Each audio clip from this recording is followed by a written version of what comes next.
Okay.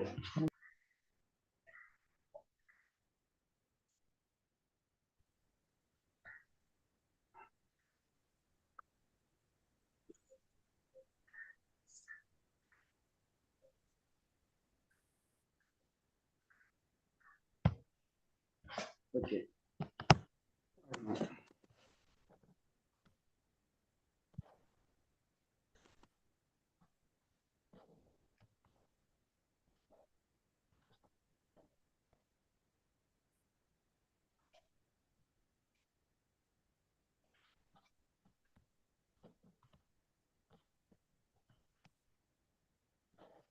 ഹരേ കൃഷ്ണ. ഹരേ കൃഷ്ണ. നമുക്ക് ആദ്യം പ്രാർത്ഥനയിലേക്ക് കിടക്കാം. ഓം നമോ ഭഗവതേ വാസുദേവായ. ഓം നമോ ഭഗവതേ വാസുദേവായ. ഓം നമോ ഭഗവതേ വാസുദേവായ.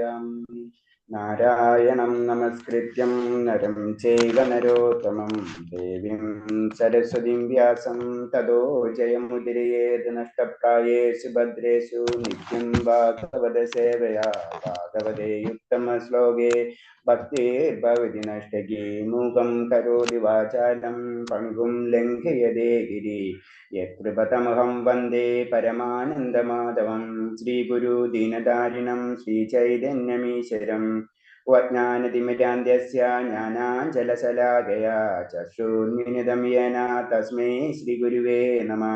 ശ്രീചൈതന്യം മനോഭീഷ്ടം സ്ഥാപിതം യേന ഭൂതലേ സ്വയം രൂപകഥാ മഹ്യം ദദാതി സ്വഭാന്തികം. വന്ദേഹം ശ്രീഗുരു ശ്രീയുതപദകമലം ശ്രീഗുരും വൈഷ്ണവാംശ ശ്രീരൂപം സാഗരജാതം സഹന രഘുനാഥാനിതം തം സജീവം സാദേവം സാവധൂതം പരിജനസഹിതം കൃഷ്ണചൈതന്യദേവം ശ്രീരാധാകൃഷ്ണപാദാൻ സഹന ലളിതാ ശ്രീവിശാഖാനിതാംശ. ഹേ കൃഷ്ണ കരുണാ സിന്ധു ദീനബന്ധു ജഗത്പദേ ഗോപേശ ഗോപികാ കാന്ത രാധാ കാന്ത നമസ്തുതേ. തപ്തകാഞ്ചന ഗൗരാംഗേ രാധേ വൃന്ദാവനേശ്വരി വൃഷഭാനുസുതേ ദേവി പ്രണമാമി ഹരിപ്രിയേ. വാഞ്ചാകൽപതരൂപേച്ഛ കൃപാ സിന്ധിഭ്യേവ ച പതിനാം പാവനേഭ്യോ വൈഷ്ണവേഭ്യോ നമോ നമോ. നമോ വിഷ്ണുപാദായ കൃഷ്ണപ്രേഷ്ഠായ ഭൂതലേ ശ്രീമദേ ഭക്തിവേദാന്ത സ്വാമിന്നിധി നാമിനെ. നമസ്തേ സാരസ്വദേവേ ഗൗരവാണി പ്രചാരിണേ നിർവിശേഷശൂന്യവാദി പാശ്ചാത്യദേശധാരിണേ. ജയ ശ്രീകൃഷ്ണ ചൈതന്യ പ്രഭു നിത്യാനന്ദ ശ്രീ അദ്വൈത ഗദാധര ശ്രീവാസാദി ഗൗരഭക്തവൃന്ദ. ഹരേ കൃഷ്ണ കൃഷ്ണ കൃഷ്ണ ഹരേ ഹരേ. ഹരേ രാമ രാമ രാമ ഹരേ ഹരേ. ഹരേ കൃഷ്ണ. പ്രഭാത് ജയ ഗുരുദേവ് കി ജയ. കോടി വൈഷ്ണവ ഭക്തർക്ക് ജയ്. ഹരേ കൃഷ്ണ. നമ്മള് ഹരേ കൃഷ്ണ. ഹരേ കൃഷ്ണ പ്രണ എല്ലാവരും വീഡിയോ ഓൺ ചെയ്യുക. ഹരേ കൃഷ്ണ. പിന്നെ നമ്മള് വിഭൂതി യോഗം എന്ന് പറയുമ്പോൾ വിഭൂതി യോഗം എന്ന് പറഞ്ഞ എന്താണ്, അതിന്റെ മീനിങ് എന്താണ്? വിഭൂതി യോഗം എന്ന് പറഞ്ഞു കഴിഞ്ഞാൽ എന്താണ്? ഭഗവാന്റെ വിഭൂതി എന്നൊക്കെ പറയുമ്പോൾ എന്താണ് പറയുന്നത്, ഉദ്ദേശിക്കുന്നത്? ഭഗവാന്റെ ശക്തികളെ കുറിച്ച്, ഭഗവാന്റെ ശക്തികളെ കുറിച്ച് അല്ലേ? ഓക്കെ.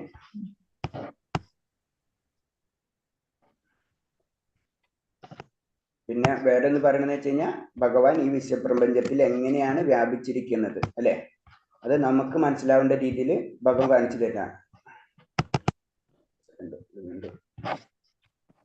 സിഗ്നൽ ശബ്ദം ക്ലിയർ അല്ല? സിഗ്നൽ കട്ടായി പോണില്ലല്ലോ?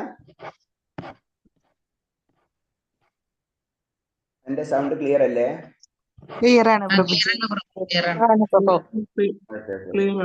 ഇവിടെ സിഗ്നലിന് ചെറിയ പ്രോബ്ലം ഉണ്ട്, അതാണ് ഞാൻ ചോദിക്കുന്നത്.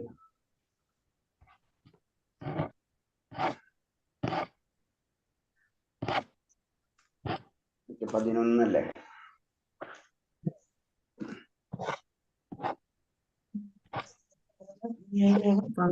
പന്ത്രണ്ടാമത്തെ ശ്ലോകമാണ് അല്ലേ? ഓക്കെ. പന്ത്രണ്ടാമത്തെ ശ്ലോകം ആരാ വായിക്കുന്നത്? വായിച്ചോളൂ. ആരാ? 12-13.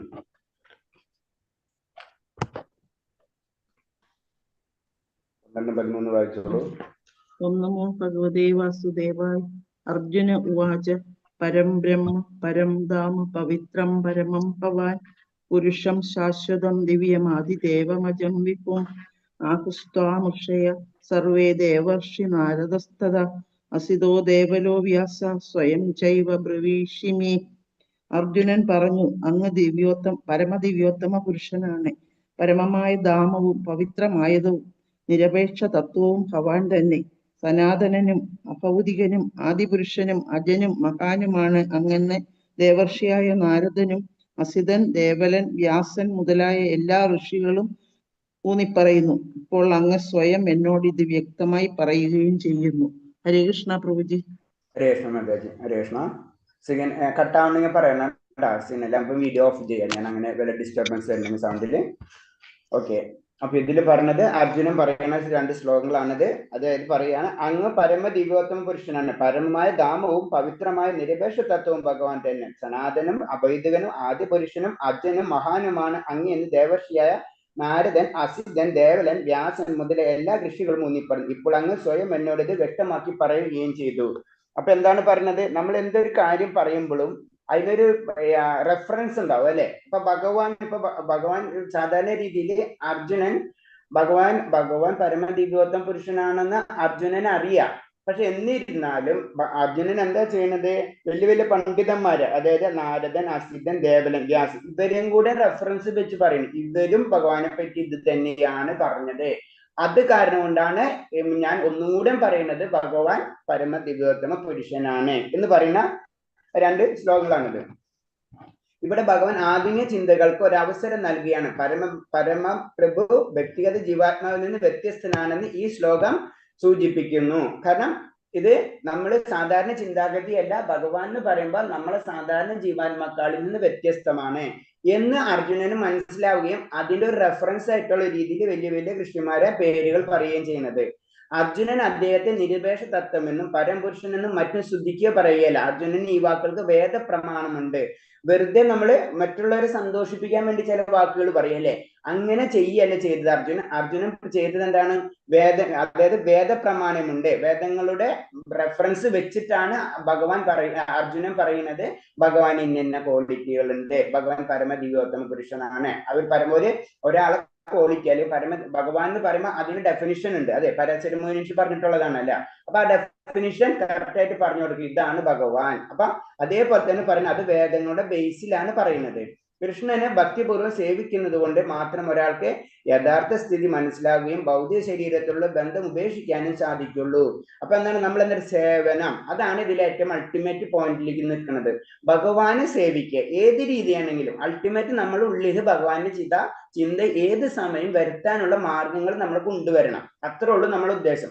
അത് ഒന്നില്ലെങ്കിൽ പറയില്ലേ, നമ്മളെ കണ്ണുകൊണ്ട്, ശ്രവണം കൊണ്ടോ, കീർത്തനം കൊണ്ടോ, സ്മരണം കൊണ്ടോ, ഏത് രൂപയാണെങ്കിലും ഭഗവാനെ പറ്റിയുള്ള ചിന്തകൾ നമ്മൾ 24 മണിക്കൂറാക്കി കൊണ്ടുവരണം. അതാണ് നമ്മൾ. അപ്പൊ ഇനീഷ്യൽ സ്റ്റേജിൽ നമ്മൾ 1-2 മിനിറ്റ് ആയിരിക്കും, ചിലപ്പോൾ 1 മണിക്കൂറായിരിക്കും. അപ്പൊ അങ്ങനെ ചെയ്ത് കഴിഞ്ഞാലേ മാത്രമേ നമുക്ക് ഈ ഭൗതിക പ്രകൃതിയിൽ നിന്ന് രക്ഷ നേടാൻ കഴിയുകയുള്ളൂ. അങ്ങനെ നമുക്ക് ആത്മീയ ലോകത്തിലേക്ക് അല്ലെങ്കിൽ ഭഗവാന്റെ ലോകത്തിലേക്ക് നമുക്ക് കടക്കാൻ പറ്റുള്ളൂ. എനിക്ക് ജനനമില്ല, ധാർമ്മിക തത്വങ്ങൾ പുനഃസ്ഥാപിക്കാൻ വേണ്ടിയാണ് ഈ ഭൂമിയിൽ പ്രത്യക്ഷപ്പെടുന്നത്. അപ്പൊ പറയാണ് കറക്റ്റായിട്ട്. കാരണം ഭഗവാന് ജന്മമില്ല, കാരണം ഭഗവാൻ ജനിക്കില്ല ഒരിക്കലും. ഭഗവാൻ അവതരിക്കുകയാണ്, മുകളിൽ നിന്ന് താഴത്തേക്ക് വരുന്നത്. നമ്മളാണ് ജനിക്കുന്നത്. ഒരു ശരീരം വിട്ട് അടുത്ത ശരീരത്തിലേക്ക് പോകും. ഭഗവാൻ ഒരു ശരീരം വിട്ട് അടുത്ത ശരീരത്തിലേക്ക് പോയാൽ ഭഗവാൻ അതേപോലെ അവതരിക്കുകയാണ്. ഭൗതികമായ രൂപം സ്വീകരിക്കുന്നു മാത്രമേ ഉള്ളൂ. പക്ഷെ ആ ഭൗതിക രൂപം എന്ന് പറഞ്ഞാൽ അതീന്ദ്രിയമാണ്. ഭഗവാന്റെ ശരീരവും ആത്മാവും മനസ്സും ഒന്ന് തന്നെയാണ്. അതാണ് നമ്മൾ മനസ്സിലാക്കേണ്ടത്. അതാണ് ഭഗവാനിൽ ജനനമില്ല എന്ന് പറയുന്നത്. ഗുരു ശിഷ്യ പരമ്പരയിൽ പെടാത്തവർക്ക് ഭഗവത്ഗീത മനസ്സിലാക്കാൻ സാധിക്കില്ല. കാരണം ഗുരു ശിഷ്യ പരമ്പര എന്ന് പറയുന്നത് നമുക്ക് പല സമ്പ്രദായങ്ങളുണ്ട് അല്ലെ. ഏത് രീതിയിലും നമുക്ക് ഭഗവാനെ പ്രാപിക്കാം, പല രീതിയിലാണെന്ന് പറഞ്ഞു. പക്ഷെ ഏത് രീതിയിലാണെങ്കിലും അതിനൊരു ഗുരു ശിഷ്യ പരമ്പരയിലുണ്ടാവും. അൾട്ടിമേറ്റ് ആദ്യമേ ഗുരു ഭഗവാൻ ആയിരിക്കണം. അതാണ് അത്. അപ്പൊ ആ ഗുരുവിൽ നിന്ന് ഭഗവാനിൽ നിന്ന് അടുത്തത്, പിന്നെ അടുത്തത്, അങ്ങനെ ഗുരു പരമ്പരയിൽ കൂടി വരണം.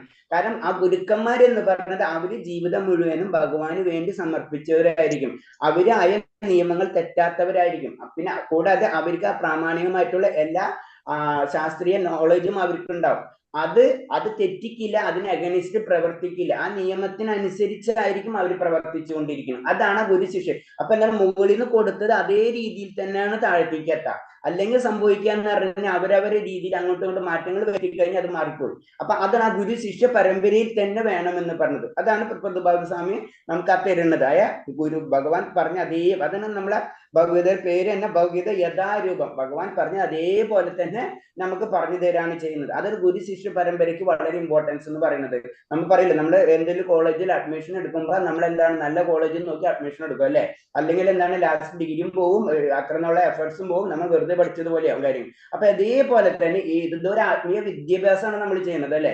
അപ്പൊ നമ്മളും അതേപോലെ തന്നെ ഗുരു പരമ്പരയിൽ കൂടി മാത്രമേ നമ്മൾ ഇങ്ങനത്തുള്ള കാര്യങ്ങളിലേക്ക് ഇടപെടാൻ പാടുള്ളൂ. ഒരു സെക്കൻഡ്, വേറെ എന്തെങ്കിലും പോയിന്റ്സ് ഉണ്ടോ നോക്കട്ടെ. സർവമേതൃതം 16 വായിച്ചോളൂ.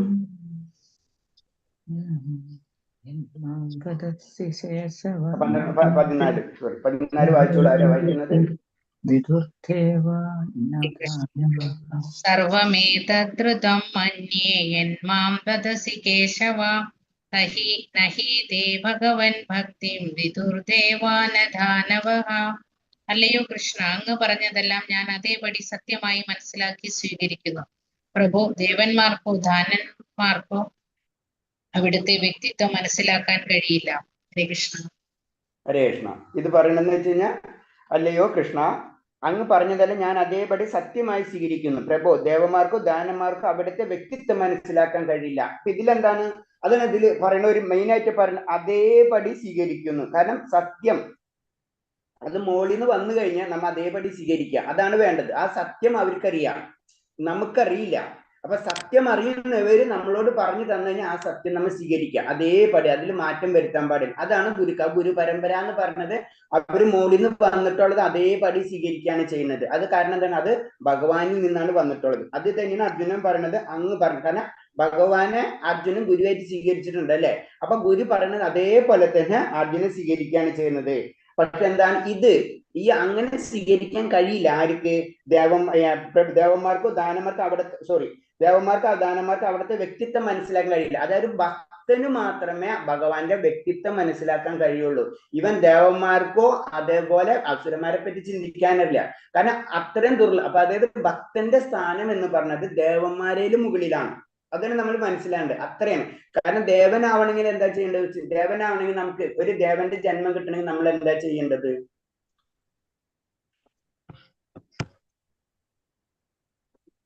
ഒരു ദേവജന്മം കിട്ടണമെങ്കിൽ നമ്മൾ എന്താ ചെയ്യേണ്ടത്?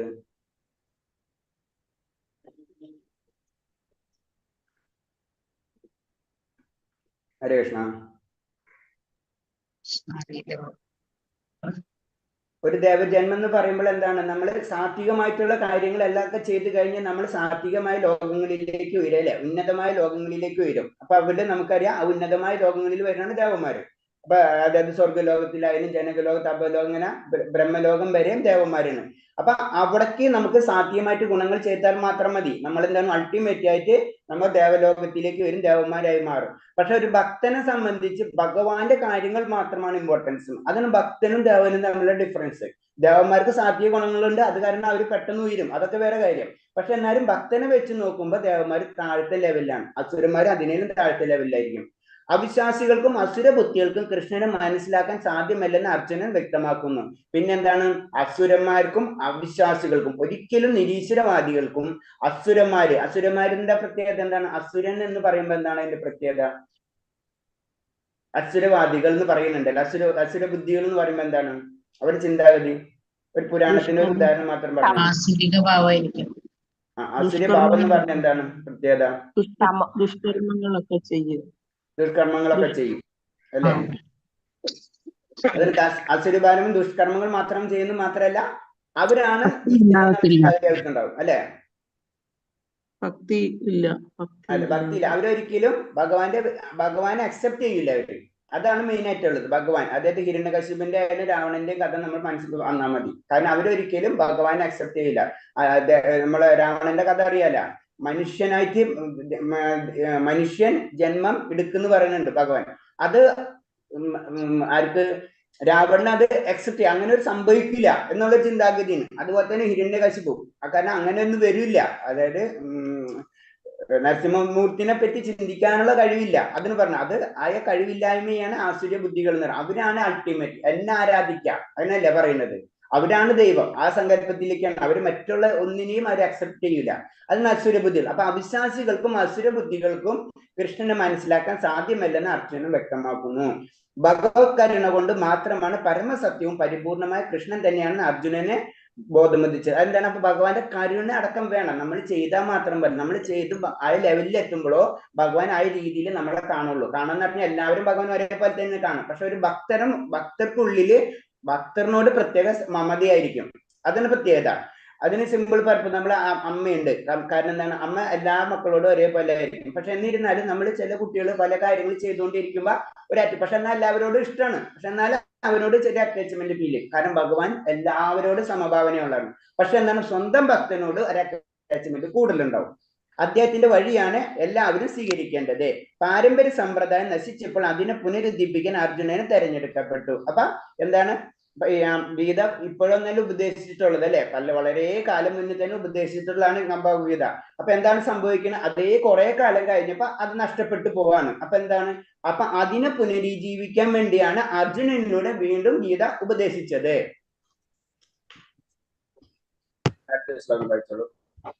ഹരേ കൃഷ്ണ. സ്വയം മേവാത്മാനമാത്മാനം വേദ്ധത്വം പുരുഷോത്തമ ഭൂതഭാവേന ഭൂതേശ ദേവദേവ ജഗത്പദേ. ഹേ പുരുഷോത്തമ, സർവഭൂതങ്ങൾക്കും ഉൽപ്പത്തി സ്ഥാനവും ദേവന്മാർക്ക് ദേവനുമായ ഭഗവാനെ, ജഗദീശ്വര, അങ്ങേക്ക് മാത്രമേ അങ്ങയുടെ തന്നെ അന്തരംഗ ശക്തിയാൽ അങ്ങയെ അറിയുവാൻ കഴിയുകയുള്ളൂ. ഹരേ കൃഷ്ണ. ഇത് ഭഗവാന്റെ ആ ശക്തിനെ പറ്റി ആ വർണ്ണന കേൾക്കുമ്പോൾ തന്നെ നമുക്ക് മനസ്സിലാവും അല്ലെ? എന്താ പറയുന്നത്? അല്ലയോ കൃഷ്ണ, അങ്ങ് പറഞ്ഞതല്ല ഞാൻ അതേപടി മനസ്സിലാക്കി സ്വീകരിക്കുന്നു. പ്രഭു, ദേവന്മാർക്കും ദാനന്മാർക്കും അവിടുത്തെ അതല്ലേ പറഞ്ഞത്. ഹേ പുരുഷോത്തമ, സർവഭൂതങ്ങൾക്കും ഉൽപ്പത്തി സ്ഥാനവും ദേവന്മാർക്ക് ദേവനുമായ ഭഗവാനെ, ജഗദീശ്വര, അങ്ങയ്ക്ക് മാത്രമേ അങ്ങയുടെ തന്നെ അന്തരംഗ ശക്തിയിൽ അങ്ങയെ അറിയാൻ കഴിയുള്ളൂ. എന്തൊരു മീനിങ് അത് പറയുന്നത് അല്ലെ? കാരണം എന്ന് വെച്ച് കഴിഞ്ഞാൽ എല്ലാത്തിന്റെ ഉൽപ്പത്തി, എല്ലാത്തിന്റെ ഇനീഷ്യൽ സ്റ്റേജ് ഭഗവാനാണ്. അപ്പൊ നമ്മൾ അത് ഗീത നമുക്ക് വായിക്കുമ്പോൾ നമുക്ക് മനസ്സിലാക്കാം, ഈ ഒരു ലൈൻ മതി എല്ലാതും ഭഗവാനിന് അൾട്ടിമേറ്റ് നമുക്ക് മനസ്സിലാവും അല്ലെ? സർവഭൂതങ്ങൾക്ക് ഉൽപ്പത്തി സ്ഥാപനം, ദേവന്മാർക്ക് ദേവൻ. അപ്പൊ ദേവൻ എന്ന് പറയുന്നത് ഭഗവാന്റെ താഴെയാണ്. ദേവന്മാർക്ക് ദേവനായ, അപ്പൊ ദേവന്മാർക്ക് ഭഗവാനാണ് ദേവൻ അല്ലെ? അപ്പൊ ദേവന്മാർക്ക് ദേവനായ ഭഗവാനെ, ജഗദീശ്വര. അത് നമുക്കറിയാമല്ലോ. പുരാണങ്ങളിൽ എന്തെങ്കിലും പ്രശ്നം വരുമ്പോൾ ഓട്ടോമാറ്റിക് ആയിട്ട് വിഷ്ണുവിനെ ചെന്ന് കാണുക. ആ വിഷ്ണു എന്ന് പറഞ്ഞത് തന്നെ ശരിക്കും ബ്രഹ്മാവ് ചെന്ന് വിഷ്ണുവിനെ കാണാൻ പോകുമ്പോൾ ക്ഷീരസാഗരം അവിടേക്കല്ല കടക്കുന്നത്. അവിടെ നിന്ന് അതിന്റെ ഇപ്പുറത്തെ സൈഡിൽ നിന്നിട്ടാണ് പറയുന്നത്. അപ്പം അപ്പോഴത്തേനും നമുക്ക് ചിന്തിക്കാൻ പറ്റും ഭഗവാൻ എത്ര ദൂരത്തിലാണെന്ന് മനസ്സിലാക്കണം. ശരിക്കും പറഞ്ഞത് ആ വർണ്ണനയിൽ പറയണെന്ന് വെച്ച് കഴിഞ്ഞാല് ഗർഭോദായസായ വിഷ്ണു അല്ലെ? ഗർഭോദായസായ വിഷ്ണു ബ്രഹ്മലോകങ്ങളൊക്കെ സൃഷ്ടിക്കപ്പെടുന്നത് നമ്മളെ എല്ലാ ബ്രഹ്മാണ്ടങ്ങളും സൃഷ്ടിക്കപ്പെടുന്നത് ഗർഭോദായസായ വിഷ്ണുവിന്റെ ആയിട്ടാണ്. അത് കാരണോദായസായി സൃഷ്ടിച്ചാലും ഗർഭോദായസായ വിഷ്ണുവിന് അതിൻ്റെ ഉള്ളിലല്ല എല്ലാ ശക്തി ചൈതന്യങ്ങളും ഒക്കെ കൊടുക്കുന്നത്. ചൈതന്യം കൊടുക്കുന്നത് ക്ഷീരോദായസായ വിഷ്ണു. അപ്പൊ ഈ ഗർഭോദായസായ വിഷ്ണുവിന്റെ ആയ ലോകത്തിലാണ് ശരിക്കും ക്ഷീരോദായസായ വിഷ്ണു എന്ന് പറഞ്ഞിട്ടുള്ള വിഷ്ണു ലോകം. നമ്മൾ പറഞ്ഞില്ലേ വിഷ്ണു ലോകം, അതാണ് അവിടെ ഇരിക്കുന്ന വിഷ്ണു ലോകം. അപ്പൊ നമ്മൾ സാധാരണ പെട്ടെന്ന് മനസ്സിലാക്കാൻ വേണ്ടി നമ്മൾ പറയുന്നത് വെച്ച് കഴിഞ്ഞാല് ഇപ്പൊ നമുക്ക് അമേരിക്കൻ എംബസി ഇന്ത്യയിൽ ഉണ്ടാവും അല്ലെ എന്ന് പറഞ്ഞ പോലെ ഭഗവാന്റെ കംപ്ലീറ്റ് കൺട്രോൾ ചെയ്യുന്ന ഒരു ചെറിയ പാർട്ട് ഗർഭോദയസായ വിഷ്ണു സൃഷ്ടിക്കപ്പെട്ട പ്രപഞ്ചത്തിൽ ഉണ്ടാവും. അപ്പൊ അവിടെയാണ് കാര്യങ്ങൾ ചെന്ന് പറയുന്നത്. അപ്പൊ ഈ അമേരിക്കത്തെ പ്രശ്നം നമ്മൾ പറയുന്നത് അവിടുത്തെ എംബസിനോടായിരിക്കും അല്ലെ എന്ന് പറഞ്ഞു, നേരിട്ടല്ല. അപ്പൊ അത് കഴിഞ്ഞിട്ട് ആ എംബസി ത്രൂ ആണ് ശരിക്കും അമേരിക്കയിലെ അയക്കുന്ന പോലെ തന്നെ ഇവിടെ സംഭവിക്കുന്നതും ഇത് തന്നെയാണ്. അതായത് ബ്രഹ്മാവിന് നമ്മളെ ഭൗതികമായിട്ടുള്ള പ്രശ്നങ്ങൾ വരുമ്പോ അത് ചെന്ന് വിഷ്ണു ലോകത്തിൽ ചെന്ന് കംപ്ലൈന്റ് പറയാ ചെയ്യുന്നത്. ആ കംപ്ലൈന്റ് പറഞ്ഞിട്ട് പിന്നെ അതിനനുസരിച്ച് കാര്യങ്ങൾ നടക്കുകയാണ് ചെയ്യുന്നത്. അപ്പൊ അത്രയാണ് ഭഗവാന്റെ ആ ശക്തിനെ പറ്റുന്നത്. അതിനല്ല ദേവന്മാരുടെ. അപ്പൊ ദേവന്മാർക്കും മനുഷ്യർക്ക് എന്തെങ്കിലും പ്രശ്നം ഉണ്ടെങ്കിൽ കഴിഞ്ഞാൽ അതിന് ദേവനോട്, അതിന്റെ ദേവൻ അതായത് ഭഗവാനോടാണ് കാര്യങ്ങൾ പറയാ. അതാണ് ജഗദീശ്. അങ്ങയ്ക്ക് മാത്രം അങ്ങയുടെ തന്നെ അന്തരംഗ ശക്തിയിൽ അങ്ങയെ അറിയാൻ കഴിയുള്ളൂ. അപ്പൊ ഭഗവാന്റെ ശക്തി എന്ന് പറഞ്ഞാൽ നമുക്ക് സാധാരണ ഋഷിമാർക്കോ ദേവന്മാർക്കോ അറിയാൻ കഴിയില്ല. കാരണം ഭഗവാന് തന്നെ ഭഗവാൻ അറിയാൻ കഴിയുള്ളൂ. പിന്നെ ഒരു വ്യക്തിക്കും ഭഗവാൻ, അതും ഭഗവാന്റെ അന്തരംഗ ശക്തി. അന്തരംഗ ശക്തി എന്ന് പറയുമ്പോൾ നമ്മളെ രീതിയിൽ നമുക്കറിയാം രാധാറാണി എന്നറിയാലേ. അപ്പൊ രാധാറാണിയിൽ കൂടിയാണ് ശരിക്കും ഭഗവാനെ തന്നെ അറിയുന്നത്. അപ്പൊ അത്രയാണ് ഭഗവാന്റെ ശക്തി എന്ന് പറയുന്നത്. നമുക്ക് ഇമേജ് ചെയ്യാൻ പറ്റില്ല. അപ്പൊ ഭഗവാൻ അറിയുന്നത് ഭഗവാന്റെ തന്നെ അന്തരംഗ ശക്തിയാണ്. ഭഗവാൻ അതാണ് എങ്ങനെയാണ് ചൈതന്യ മഹാപ്രഭുവിനെ ഇത് പറയുമ്പോ പറയുന്നതാണ് ചൈതന്യ പ്രഭു അവതരിക്കുന്നത്, ഭഗവാൻ അവതരിക്കുകയാണ്. എങ്ങനെയാണ് ഒരു ഭക്തൻ ഭക്തന്റെ ഒരു ലെവൽ ഉണ്ടല്ലോ, അത് ആസ്വദിക്കണം ശരിക്കും ഭഗവാന്. അങ്ങനെയാണ് എല്ലാത്തിനും ആസ്വാദകനാണ് ഭഗവാൻ. അപ്പൊ ഒരു ഭക്തൻ എങ്ങനെയാണ് ഭഗവാനെ പ്രാർത്ഥിക്കുമ്പോൾ ആസ്വദിക്കണം, ആനന്ദം എങ്ങനെയാണ് ലഭിക്കുന്നത്, അതാണ് ചൈതന്യം. അങ്ങനെ ഒരു അവതാരത്തിന് അതിൻ്റെതായ ലക്ഷ്യങ്ങളുണ്ട്. നമ്മൾ ചിന്തിക്കുന്നതിനൊക്കെ അപ്പുറത്താണ് അതിന്റെ മീനിങ്ങുകൾ.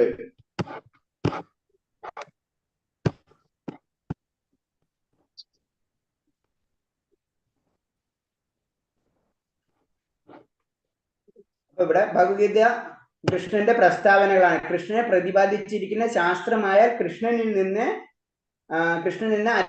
അർജുനൻ ഗ്രഹിച്ചതുപോലെ തന്നെ വേണം അത് മറ്റുള്ളവർ ഉൾക്കൊള്ളാൻ. അപ്പൊ ഭഗവാൻ പറഞ്ഞത് ആസ് ഇറ്റ് ഈസ് നമ്മൾ അക്സെപ്റ്റ് ചെയ്യണം. കാരണം എന്താ പറയുന്നത്, ധർമ്മം തു സാക്ഷാൽ ഭഗവത് പ്രണീതം. ധർമ്മം എന്ന് പറയുന്നത് ഭഗവാനാണ്. അപ്പൊ നമ്മൾ അതിന് പറഞ്ഞു, നമ്മൾ മഹാഭാരത യുദ്ധത്തില് ഭഗവാൻ ചെയ്തിട്ടുള്ള പല ലീലകൾ ശ്രദ്ധിക്കാം.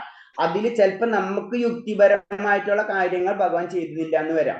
കാരണം എന്ന് വെച്ച് കഴിഞ്ഞാൽ ആരിന് ദുര്യോധനെ വധിക്കുന്ന കാര്യങ്ങളായാലും അങ്ങനെ അനേകായിരം ഇപ്പൊ കർണനെ വധിക്കുന്ന കാര്യങ്ങളൊക്കെ ശ്രദ്ധിച്ചാൽ, ഈവൻ ഭീഷ്മദേവനെ വധിക്കണം. അപ്പൊ നമ്മളെ മൈൻഡിൽ രണ്ട് മൈൻഡ് ആയിരിക്കും, ഇത് എന്താണ് ഇങ്ങനെ ചെയ്യുന്നത്, അല്ല ധർമ്മം ശരിയല്ലല്ലോ. അതാണ് ധർമ്മം എന്ന് പറഞ്ഞത് ഭഗവാനാണ്, അതാണ് പറഞ്ഞത്. അപ്പൊ ഭഗവാൻ പറയുന്നത് എന്ത് അത് നമ്മൾ അക്സെപ്റ്റ് ചെയ്യാം. കാരണം അത് ശരിക്കും പറയുന്നത് തന്നെ ഭഗവാനാണെന്ന് കാണിച്ചു കൊടുക്കാണ് ശരിക്കും കൃഷ്ണ അവതാരത്തില്, അത് ആദ്യം പുരുഷനായ അവതാരത്തിൽ. അങ്ങനെയാണ് അതിന്റെ കഥകൾ വരുന്നത്. പരമതത്വം 3 ഭാവങ്ങളിൽ സാക്ഷാത്കരിക്കപ്പെടുന്നത്. വ്യക്തിശൂന്യഭാവം, സ്ഥാനീയമായ പരമാത്മ, അന്ത്യമായ ഭഗവാൻ. അപ്പൊ ശരിക്കും നമ്മൾ ആത്മസാക്ഷാത്കാരത്തിലേക്ക് നമ്മൾ ഉയരുമ്പോൾ നമുക്ക് 3 ഭാവങ്ങളാ വരുന്നത് പറഞ്ഞു. ഒന്ന് നമ്മുടെ ശൂന്യ ബ്രഹ്മം, അതായത് ഒരു ജ്യോതിസ് മാത്രം ആദ്യം തെളിയും, നമ്മൾ സാധാരണ രീതിയിൽ പറഞ്ഞു കഴിഞ്ഞാൽ. പിന്നെ സ്ഥാനീയനായ പരമാത്മാവ് എന്ന് പറയുമ്പോൾ ഭഗവാന്റെ ചതുർഭുജ രൂപം പറയല്ലോ, പത്മം ഗദ ശംഖ് ചക്രം, ഈ രൂപത്തിലായിരിക്കും പരമാത്മാവ്. പിന്നീട് അന്ത്യമായ ഭഗവാൻ, അതായത് ശ്യാമസുന്ദരനുമായ ആ രൂപം. അതാണ് അങ്ങനെ 3 തരം സാക്ഷാത്കാരങ്ങളാണ് നടക്കുന്നത്. ആദ്യമായിട്ടുള്ള സാക്ഷാത്കാരം ആ ശൂന്യ ബ്രഹ്മം എന്നുള്ള ആ ജ്യോതിസ് മാത്രമായിരിക്കും. കൃഷ്ണന്റെ യഥാർത്ഥത്തെ പറ്റി അർജുനുണ്ടായ ബോധോദയം ഈ ശ്ലോകത്തിൽ തെളിഞ്ഞു കാണാം. ആ യഥാർത്ഥം ഗ്രഹിക്കാൻ നമുക്കിനി അർജുനനെ കൃഷ്ണ പ്രഭുജി ഒന്നുകൂടെ പറയുമോ അത് ആ പോയിന്റ്സ്? ഏത് പോയിന്റ്? ഇപ്പോൾ പറഞ്ഞത് 3 ഭാവങ്ങളെ പരമതത്വത്തിന്റെ 3 തത്വങ്ങൾ എന്ന് പറഞ്ഞാൽ, ഒന്ന് ശൂന്യ ബ്രഹ്മം, ഒന്ന് സ്ഥാനീയമായ പരമാത്മാവ്, ഒന്ന് അന്തിമമായ ഭഗവാൻ. അതായത് നമ്മള് ആത്മീയതയിലേക്ക് കടക്കാണെന്ന് വിചാരിക്കുക.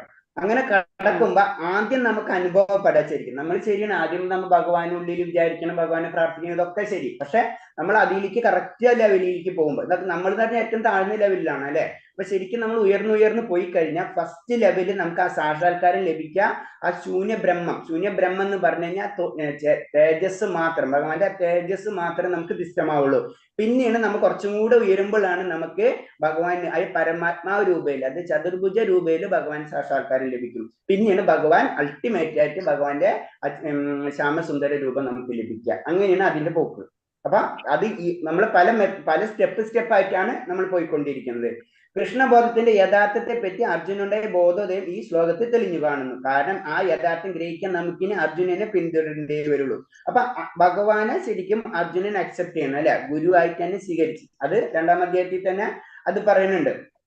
അപ്പൊ സ്വീകരിച്ചു കഴിഞ്ഞു കഴിഞ്ഞാൽ ഗുരു പറഞ്ഞത് നമ്മൾ അക്സെപ്റ്റ് ചെയ്യാന്ന് മാത്രമേ ഉള്ളൂ. കാരണം ആ ഗുരുവിനെ ശാസ്ത്ര തത്വങ്ങൾ അറിയാം. അപ്പൊ ആ ഗുരു പറയുന്നത് ശരി. ഇപ്പൊ ഇവിടെ അർജുനോട് കാര്യങ്ങൾ പറയുന്നത്, അപ്പൊ അർജുനെ മുഴുവൻ അത് അക്സെപ്റ്റ് ചെയ്യുന്നു.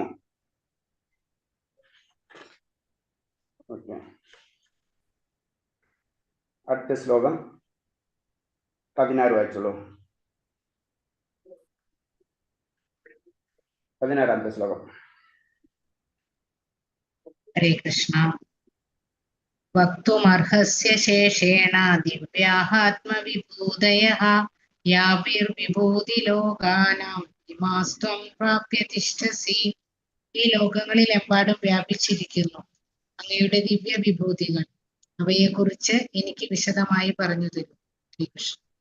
ഹരേ കൃഷ്ണ. അപ്പൊ ഇത് പറഞ്ഞത് ഈ ലോകത്തിലെമ്പാടും വ്യാപിച്ചിരിക്കുന്ന അങ്ങയുടെ ദിവ്യ വിഭൂതികൾ അവയെ കുറിച്ച് എനിക്ക് പറഞ്ഞു തരൂ. ഇനി അർജുനൻ ചോദിക്കണം, എങ്ങനെയാണ് ഈ ലോകത്തിൽ അങ്ങ് വ്യാപിച്ചിരിക്കുന്നതും അതിൽ ദിവ്യ വിഭൂതികൾ എന്തൊക്കെയാണ് അതെനിക്ക് വിശദമായിട്ട് പറഞ്ഞു തരൂ എന്ന് പറഞ്ഞത്. വ്യക്തിനിഷ്ഠമായ അനുഭവം, ബുദ്ധിശക്തി, ജ്ഞാനം എന്നിവയും അവയിലൂടെ നേടാവുന്ന എല്ലാ ശക്തികളും കൃഷ്ണന്റെ അനുഗ്രഹത്തിലെ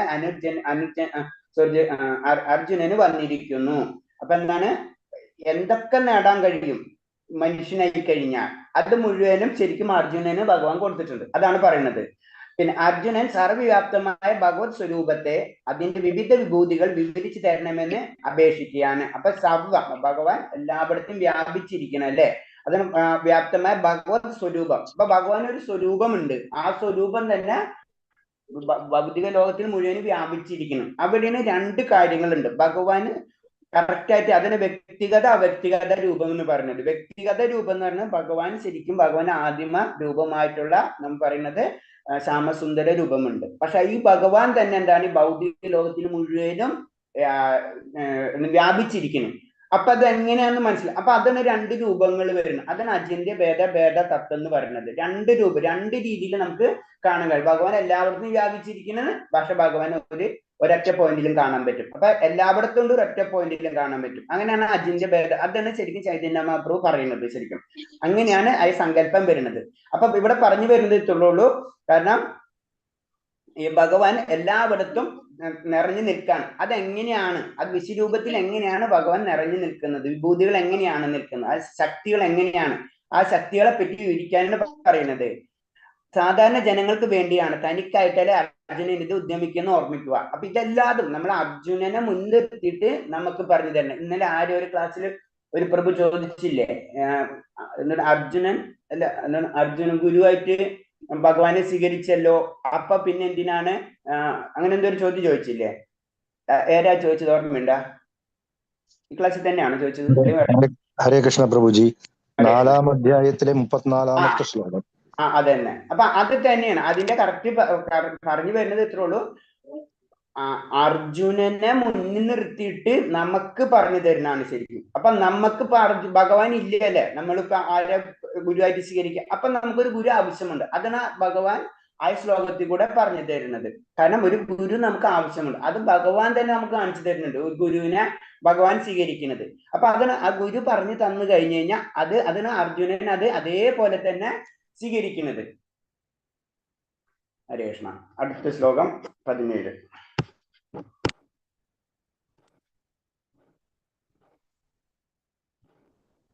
കഥം വിദ്യാമഹം യോഗിൻ ത്വാം സദാ പരിചിന്തയൻ കേഷു കേഷു ച പാവേഷു ചിന്തോസി ഭഗവൻ മയാ. ഹേ യോഗീശ്വരനായ കൃഷ്ണ, അങ്ങേ അറിയുന്നതും എങ്ങനെ വേണം? അല്ലയോ പരമദിവ്യോത്തമ പുരുഷ, ഏതെല്ലാം രൂപങ്ങളിലാണ് ഞാൻ അങ്ങയെ ഓർക്കേണ്ടത് എന്ന് പറഞ്ഞു തരൂ. ഹരേ കൃഷ്ണ. ഇതില് പറഞ്ഞത്, ഹേ യോഗീശ്വരനായ കൃഷ്ണ, അങ്ങേ ഞാൻ നിരന്തരം ധ്യാനിക്കുകയും അറിയുന്നത് എങ്ങനെ വേണം? അല്ലയോ പരമദിവ്യോത്തമ പുരുഷൻ, എന്തെല്ലാം രൂപങ്ങളിലാണ് ഞാൻ അങ്ങനെ ഓർക്കേണ്ടതെന്ന് പറഞ്ഞു തരൂ. അപ്പൊ ഭഗവാന് പല രൂപങ്ങളുണ്ട്. ആ വ്യക്തിഗത രൂപം എന്നൊക്കെ പറയുമ്പോ അർജുനൻ ഒന്നും കൂടെ ക്ലാരിഫൈ ചെയ്യണം, ഏത് രൂപത്തിലാണ് ഞാൻ അങ്ങയെ ധ്യാനിക്കേണ്ടത്, പിന്നെ എങ്ങനെയാണ് അറിയുന്നതും എങ്ങനെ വേണം, അങ്ങനത്തെ കാര്യങ്ങളാണ് ചോദിക്കുന്നത്. അപ്പൊ അതിൽ പറഞ്ഞത്, നിരീശ്വരനും അസുരഭാവികൾക്കും കൃഷ്ണനെ കുറിച്ച് അറിവില്ല. അവർക്ക് ദൃഷ്ടിക്ക് അദ്ദേഹം യോഗയുടെ മായയുടെ ആവർത്തനം എത്രേ. അപ്പൊ അതിന് പറഞ്ഞു, നമ്മള് ഭഗവാനെ ശരിക്കും യോഗമായ മറച്ചു വെച്ചിരിക്കുകയാണ്. നമുക്കത് ആരോട് നമുക്ക് കാണാൻ കഴിയില്ല. ഭഗവാന്റെ തന്നെ അന്തരംഗ ശക്തിയാണ് യോഗമായ. അപ്പൊ രണ്ടു തരം ശക്തികളുണ്ട്, ബഹിരംഗ ശക്തിയാണ് അന്തരംഗ ശക്തി. അന്തരംഗ ശക്തിനെ തന്നെയാണ് യോഗമായ എന്ന് പറയുന്നത്. ഈ യോഗമായയാൽ ഭഗവാനെ മറച്ചു വെച്ചിരിക്കുക എന്ന് പറയുന്നത്. അപ്പൊ മറച്ചു വെച്ചിരിക്കുന്ന കാരണം കൊണ്ട് ഈ നിരീശ്വരവാദികൾക്കും അസുരഭാവികൾക്കും കാണില്ല. യോഗമായ അതിൽ നമ്മൾ ആത്മീയമായിട്ട് ഉയർന്നു കഴിഞ്ഞാൽ ബഹിരംഗ ശക്തിയും കഴിഞ്ഞ് യോഗമായയുടെ ശക്തിയും കഴിഞ്ഞാൽ മാത്രമേ ഭഗവാനെ നമുക്ക് ദൃഷ്ടമാവുള്ളൂ. അപ്പൊ നിരീശ്വരവാദികൾക്കും ആസുരവാദികൾക്കും ഒരിക്കലും അവർക്ക് ആ വിശ്വാസമില്ല, അതിലേക്ക് അവർ യാത്രയാവില്ല. അപ്പൊ അവർക്ക് ഒരിക്കലും ഇത് കാണാൻ കഴിയില്ല, ഭഗവാനെ സാക്ഷാത്കാരം ലഭിക്കില്ല. അവരുടെ നേട്ടത്തിന് വേണ്ടിയാണ് അർജുനൻ ഇങ്ങനെ ചോദിക്കുന്നത്. സർവ്യാഭിമ ഭഗവാൻ അറിയാൻ എന്ത് പദ്ധതികളാണ് സ്വീകരിക്കേണ്ടത്. അപ്പൊ നമ്മൾ ഏറ്റവും താഴ്ന്നതിലാണ് നമ്മൾ പതിതമായ ആത്മാക്കൾ എന്ന് പറയുന്നത് അല്ലെ. അപ്പൊ നമ്മൾ ഇൻഡയറക്റ്റ് ആയിട്ട് ഈ കാറ്റഗറികളൊക്കെ ഇൻഡയറക്റ്റ് ആയിട്ട് നമ്മൾ വരുന്നതാണ്. അപ്പൊ നമ്മളായാലും എങ്ങനെയാണ് നമ്മളിങ്ങനെ അസുരനാണ് അല്ലെങ്കിൽ നിരീശ്വരവാദി ഇങ്ങനെ ഏറ്റവും താഴ്ന്ന ലെവലിലേക്ക് പോയി കടന്ന കാര്യമില്ല അല്ലെ. അപ്പൊ ഈ ഭൗതിക ബന്ധനത്തിൽ കിടന്ന് ഇങ്ങനെ കറങ്ങിക്കൊണ്ടിരിക്കും. അപ്പൊ നമ്മൾ ഉദ്ധരിക്കണം ഇൻഡയറക്റ്റ് ആയിട്ട്. അപ്പൊ അതിനുള്ള മാർഗങ്ങളാണ് ഇൻഡയറക്റ്റ് ആയിട്ട് ചോദിച്ചു വരുന്നത്. അപ്പൊ പതുക്കെ നമ്മൾ ഉയർത്തിക്കണം. കാരണം നമ്മൾ അസുര ഗുണത്തിൽ കഴിഞ്ഞ് വീണ്ടും താഴ്ന്നു വീണ്ടും ഇങ്ങനെ കറങ്ങിക്കൊണ്ടേ വരുന്നുണ്ട്. അപ്പൊ ഭഗവാൻ പല രീതിയിലും പറഞ്ഞു വരുന്നുണ്ട്. ചില ശ്ലോകങ്ങളിൽ ഭഗവാൻ പറഞ്ഞ ആസുര്യമായിട്ടുള്ളവര് നിരീശ്വരവാദികളെ ഞാൻ വീണ്ടും താഴ്ത്തിക്കൊണ്ടിരിക്കുന്നു പറയുന്നത്. അവർക്ക് മുന്നേറാനുള്ള സാധ്യത വളരെയധികം കുറവാണ്. പക്ഷെ എന്നിരുന്നാലും കാരണം ഭഗവാൻ അങ്ങനെ പറഞ്ഞാലും ചില ശ്ലോകങ്ങളിൽ ചില സപ്പോർട്ടും ചെയ്ത് പറഞ്ഞിട്ടുണ്ട്. കാരണം ഇൻഡയറക്റ്റ് ആയിട്ട് പറഞ്ഞു വരുന്നത് അതെന്ന് പറഞ്ഞു കഴിഞ്ഞാൽ ഇതിൽ നിന്ന് ഈ നിരീശ്വരവാദികളും ആസുരമായിട്ടുള്ള സ്വഭാവികൾക്കുള്ള വ്യക്തികൾക്ക് ഭഗവാനെ പ്രാപിക്കാനുള്ള കഴിവ് വളരെ കുറവായിരിക്കും. നമുക്ക് അങ്ങനെ എന്തെങ്കിലും ഒരു ചാൻസ് കിട്ടിക്കഴിഞ്ഞാൽ നമ്മൾ അത് ഉപയോഗിച്ചിരിക്കണം. അതാണ് അതിന്റെ പ്രത്യേകത. കൃഷ്ണനെ സ്നേഹിക്കാനാവാത്ത ഒരാൾക്ക് എപ്പോഴും അദ്ദേഹത്തെ ഓർത്തുകൊണ്ടിരിക്കാൻ സാധ്യമല്ല. നമ്മളൊക്കെ റെഡിമെയ്ഡ് ആയിട്ട് ചെയ്ത് പരിശീലിക്കുകയാണ്. അതിനെ സാധന ചെയ്യണം എന്ന് പറഞ്ഞത്. നമുക്ക് ഓക്കെ ഭഗവാനെ എല്ലാം ഇഷ്ടമുണ്ട്, ഭക്തിയുണ്ട്, ഇതൊക്കെ ഉണ്ട് നമുക്ക്.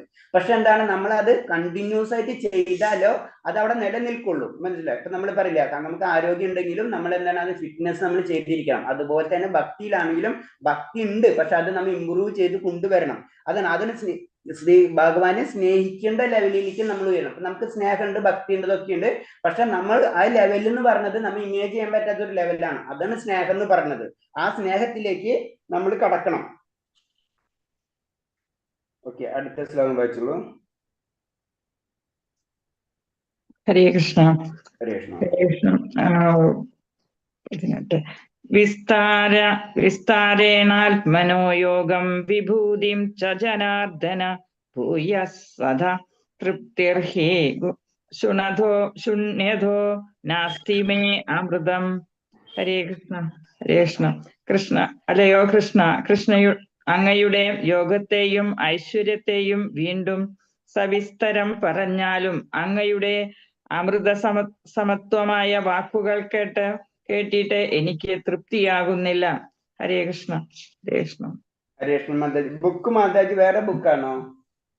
അതെ, ഈ ബുക്കാണ് കിട്ടിയേക്കുന്നത്.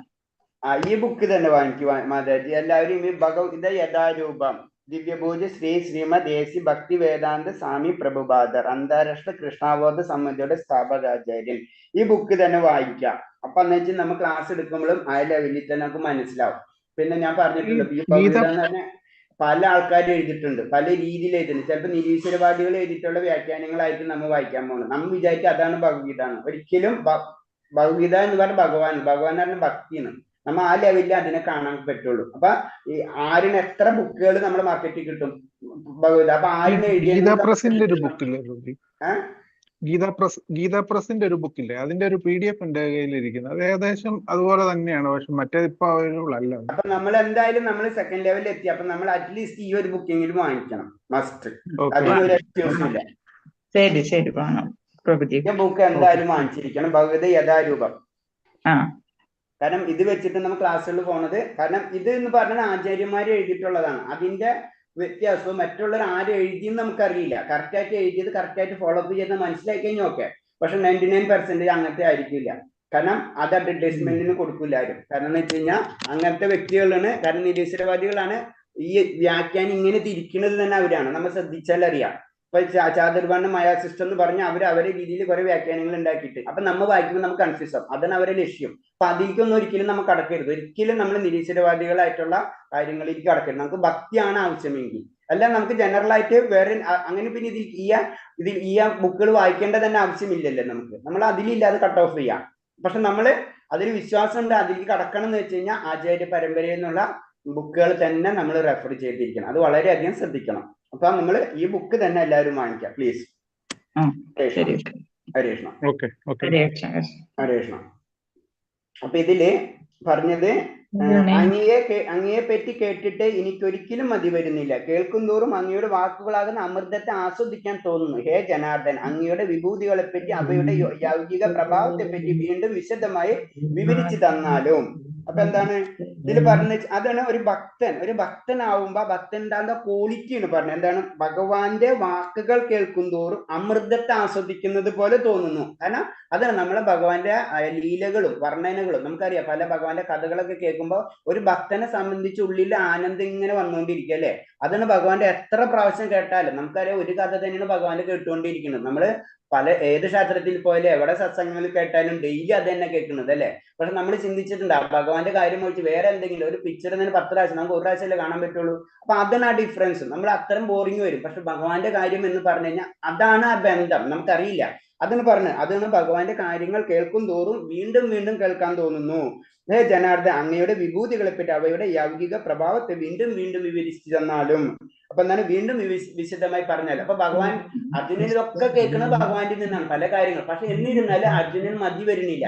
അതിന് ആനന്ദം എന്ന് പറഞ്ഞാൽ ആനന്ദത്തിൽ നിന്ന് നമുക്ക് ഒരിക്കലും മതി വരില്ല. വീണ്ടും വീണ്ടും ആസ്വദിക്കാൻ തോന്നും. അതാണ് അതിൽ പറഞ്ഞു വരുന്നത്.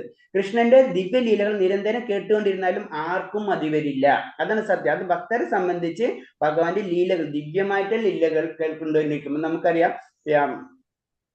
കാളിയന്റെ കഥയും അങ്ങനെ അനവധി കഥകൾ നമുക്കറിയാലോ അല്ലെ. ഈ കഥകളൊക്കെ കേൾക്കുമ്പോൾ വീണ്ടും പിറ്റേ ദിവസം ആ കഥകൾ തന്നെയാണ് വീണ്ടും കേൾക്കാൻ പറ്റും. പക്ഷെ എന്നാലും അതിലൊരു ആനന്ദം ലഭിക്കും. അതാണ് ഭഗവാന്റെ ലീലകളും ഭഗവാന്റെ ഗുണ ലീല നാമ രൂപ ഇതൊക്കെ തുല്യാണെന്ന് പറഞ്ഞത്. അപ്പൊ അത്രയാണ് അത് ആ ഒരു അതീന്ദ്രിയ ലെവലാണ്. അത് നമുക്ക് മനസ്സിലാവുന്നില്ല എന്നുള്ളൂ. പക്ഷെ നമ്മൾ അനുഭവിക്കുന്നുണ്ട് അത്. അർജുനൻ പരമപ്രഭുവായ കൃഷ്ണനെ വിശേഷിച്ച് അദ്ദേഹത്തിന് വിശ്വവ്യാപ്തമായ രൂപത്തെ അറിയാൻ ഉത്സുകനാണ്. അപ്പൊ എന്താണ് അർജുനൻ എന്താണ് ശരിക്കും ഭഗവാന്റെ ആയ രൂപം നേരിട്ട് കാണുന്നുണ്ട്. അതായത് ഇതായിട്ടുള്ളത് ശ്യാമസുന്ദര രൂപം. പക്ഷെ എന്താണ് ഒന്നുകൂടെ ആഗ്രഹിക്കുന്നത് ആ വിശ്വത്തിൽ എങ്ങനെയാണ് ഭഗവാൻ വിശ്വവ്യാപ്തമായ രൂപം എങ്ങനെയാണ് എന്നാണ് അറിയാൻ ആഗ്രഹിക്കുകയാണ്. അതായത് ഭഗവാനെ പറ്റി വീണ്ടും വീണ്ടും പല രീതിയിൽ ഭഗവാനെ പറ്റി ആഗ്രഹിക്കാം. ഇപ്പൊ നമ്മൾ ശ്രീരാമചന്ദ്രമൂർത്തിയിൽ പോകും, ശ്രീകൃഷ്ണ രൂപ വരാഹമൂർത്തിയിൽ പോകും. അതൊക്കെ നമ്മൾ ഇഷ്ടമാണ് അല്ലെ. നമ്മൾ പല രീതിയിൽ നമ്മൾ ഭഗവാന്റെ പല രൂപങ്ങളിൽ നമ്മൾ ആകർഷണമായിക്കൊണ്ടിരിക്കുകയാണ്. അതാണ് ഭക്തി എന്ന് പറഞ്ഞത്. അപ്പൊ അതാണ് അതിൻ്റെ ഇത്. അപ്പൊ വീണ്ടും വീണ്ടും പല രീതിയിലാണെങ്കിൽ ആ പല രീതി എന്താണ് ഇതൊക്കെ ലക്ഷ്യം എന്താണ് അതാണ് കൃഷ്ണ അവബോധം എന്ന് പറയുന്നത്. നമ്മുടെ ലക്ഷ്യം ഭഗവാനാണ്. അതിന് പല മാർഗങ്ങളിൽ കൂടെ നമ്മൾ സഞ്ചരിക്കുന്നു മാത്രമേ ഉള്ളൂ. അതുകൊണ്ട് ലോക ചരിത്രത്തിൽ എമ്പാടും ഭഗവത് അവതാര കഥകൾക്ക് പ്രാധാന്യം കൊടുത്ത് കാണുന്നത്. അത് കാരണം കൊണ്ടാണ് ഈ ഭഗവാന്റെ ലീലകൾ പല രീതിയിലും ലോകത്തില് പ്രസിദ്ധമായിക്കൊണ്ടിരിക്കുന്നത്. കാരണം അത് കേൾക്കും തോറും ആൾക്കാർക്ക് ആത്മീയതയും ആനന്ദവും ലഭിച്ചുകൊണ്ടിരിക്കുന്നു. അത് നമ്മൾ ശ്രവണത്തിന് ഇമ്പോർട്ടൻസ് നമ്മൾ കൊടുക്കണം എന്ന് പറഞ്ഞത്. കാരണം നമ്മുടെ ശ്രവണത്തിൽ കൂടി ആത്മസാക്ഷാത്കാരം ലഭിച്ചതായിരുന്നറിയാം. പരീക്ഷിത്ത് മഹാരാജാവ് അത്രയും ഇമ്പോർട്ടൻസ് ആണ്. അത് എത്ര ദിവസം കൊണ്ടുണ്ടെന്ന് അറിയാം? 7 days. 7 days. അതാണ് ഭാഗവത സപ്താഹം നടത്തുന്നത് അല്ലെ. 7 ദിവസം അല്ലെ. അപ്പൊ 7 ദിവസം കൊണ്ട് ശരിക്കും നമ്മൾ ഭാഗവത സപ്താഹം കഴിയുമ്പോഴേക്കും നമുക്ക് ആത്മസാക്ഷാത്കാരം ലഭിച്ചിരിക്കണം. ഭഗവതിന്റെ വിവിധ അവതാരകാലപ്പെട്ട ചെയ്യപ്പെട്ട ലീലകളുടെ ചരിത്രമാണ് പുരാണങ്ങൾ. പുരാണം എന്ന് പറയുമ്പോൾ ഭഗവാന്റെ ലീലകളുടെ ചരിത്രമാണ്, അല്ലാണ്ട് ചരിത്ര പുസ്തകമല്ല. അത് ഭഗവാൻ ചെയ്ത ലീലകൾ, മനസ്സിലായി. അപ്പൊ ആ ലീലകൾ പ്രത്യേകത ഉണ്ടാവും. അപ്പൊ അതിനെ ഒരു സാധാരണ രീതിയിൽ നമ്മളെ രീതിയിലുള്ള ചരിത്രമല്ല അത്. നമ്മൾ ചിന്തിക്കുന്ന ചരിത്രമല്ല ഭഗവാന്റെ ചരിത്രം. ഭഗവാന്റെ ലീലകൾ ഉള്ള ചരിത്രം. ഗോവർദ്ധനഗിരി ഉയർത്തുന്നത് അതൊരു ലീലയാണ്. അപ്പൊ അത് ചരിത്രമായിട്ട് നോക്കുമ്പോൾ അത് ഇമേജ് ചെയ്യാൻ പറ്റൂല അല്ലെ. ഒരു ചെറിയ കുട്ടി 7 വയസ്സുള്ള കുട്ടി ഗോവർദ്ധനഗിരി ഉയർത്താന്ന് പറഞ്ഞു കഴിഞ്ഞാൽ പ്രാക്ടിക്കലല്ല. അതാണ് ഭഗവാന്റെ ലീല എന്ന്. ആ ലീലകളുടെ ചരിത്രമാണ് പുരാണങ്ങൾ. ഓക്കെ, ഹരേ കൃഷ്ണ. അടുത്ത ശ്ലോകം വായിച്ചോളൂ. 19. ഹരേ കൃഷ്ണ. ശ്രീ ഭഗവാൻ ഉവാച ഹന്തതേ കഥയിഷ്യാമി ദിവ്യാഹ്യാത്മവിഭൂതയാഃ പ്രാധാന്യത കുരുശ്രേഷ്ഠ നാസ്ത്യന്തോ വിസ്തരസ്യ മേ. ശ്രീ ഭഗവാൻ പറഞ്ഞു, അർജുന, ആസുരങ്ങളായ എന്റെ വിഭൂതികളെ പറ്റി ഞാൻ ഇനി പറഞ്ഞു തരാം. പ്രാധാന്യമുള്ളവയെപ്പറ്റി മാത്രം വിസ്തരിക്കുകയാണെങ്കിൽ അവയ്ക്ക് അവസാനം ഉണ്ടാവില്ല. ഹരേ കൃഷ്ണ. അപ്പൊ ഇതില്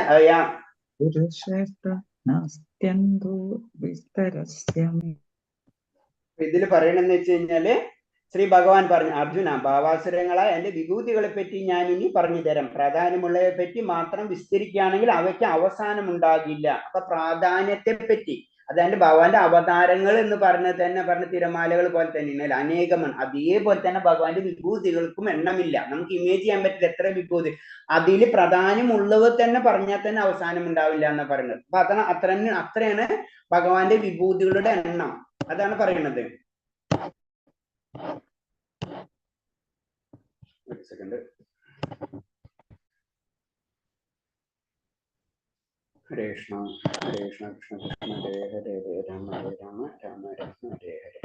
കൃഷ്ണന്റെ വിഭൂതികളും നാനാവിധ ശക്തികളും പറ്റി പരസ്പരം ചർച്ച ചെയ്യുന്നതിൽ കേൾക്കുന്നതിൽ വിശുദ്ധ ഭക്തന്മാർ ദിവ്യമായ ആനന്ദം കണ്ടെത്തുന്നു. എല്ലാ ആവിഷ്കാരങ്ങളും നിയന്ത്രിച്ചു പോരുന്ന തന്റെ വൈഭവങ്ങളാണ് വിഭൂതി എന്ന ശബ്ദം കൊണ്ട് ഉദ്ദേശിക്കുന്നത്. അപ്പൊ എന്താണ് ഫസ്റ്റ് പറയുന്നത് വെച്ച് കഴിഞ്ഞാൽ, നമ്മൾ ഭഗവാന്റെ ഈ വിഭൂതികളെ പറ്റി, ഭഗവാന്റെ ശക്തികളെ പറ്റി അങ്ങോട്ടും ഇങ്ങോട്ടും നമ്മൾ വർണ്ണിക്കും. ആര് ഭക്തര് അങ്ങനെ വർണ്ണിക്കുമ്പോൾ അവര് സ്വയം ആനന്ദം കണ്ടെത്തണം. നമ്മളതുപോലെ തന്നെ ഭഗവാന്റെ കഥകൾ കേൾക്കുമ്പോൾ നമുക്കൊരു ആനന്ദം ലഭിക്കുന്നുണ്ട് അല്ലെ എന്ന് പറഞ്ഞപ്പോൾ തന്നെ ഭഗവാന്റെ വിവിധ രൂപങ്ങളോ വിവിധ ശക്തികളോ ഇതൊക്കെ ലീലകളാണ്. അതിനൊക്കെ പറയുമ്പോൾ അങ്ങോട്ടും ഇങ്ങോട്ടും ഒരു വ്യക്തിക്ക് മാത്രമല്ല രണ്ട് വ്യക്തിക്കും, അപ്പൊ പറയുന്നവർക്കും കേൾക്കുന്നവർക്കും ആനന്ദം ലഭിക്കുന്നതാണ് ഭഗവാന്റെ വിഭൂതികൾ അല്ലെങ്കിൽ ഭഗവാന്റെ ലീലകൾ. അപ്പൊ വിഭൂതി എന്നുള്ള പദം അതിന്റെ മീനിങ് ആ പറയുന്നത് എല്ലാ ആവിഷ്കാരങ്ങളും നിയന്ത്രിച്ചു പോരുന്ന തന്റെ വൈഭവങ്ങളെയാണ് വിഭൂതി എന്ന ശബ്ദം കൊണ്ട് ഉദ്ദേശിക്കുന്നത്. കാലത്ത് എല്ലാതരം ആവിഷ്കാരങ്ങളും ഭഗവാനാണ് അല്ലെ. അപ്പൊ അതിന് ഭഗവാൻ എല്ലായിടത്തുണ്ട്, എല്ലാ ശക്തിയിലും ഉണ്ട്. പക്ഷെ ഭഗവാൻ വേറെയാണ്. ഭഗവാൻ ഈ ശക്തിയിൽ കൂടെ എല്ലാത്തിനും സൃഷ്ടിക്കുകയും സംഹരിക്കുകയും പരിപാലിക്കുകയും ചെയ്യുകയാണ് ചെയ്യുന്നത്. അതാണ് ഭഗവാന്റെ വിഭൂതി എന്ന് പറയുന്ന വാക്കിന്റെ അർത്ഥം പറയുമ്പോ.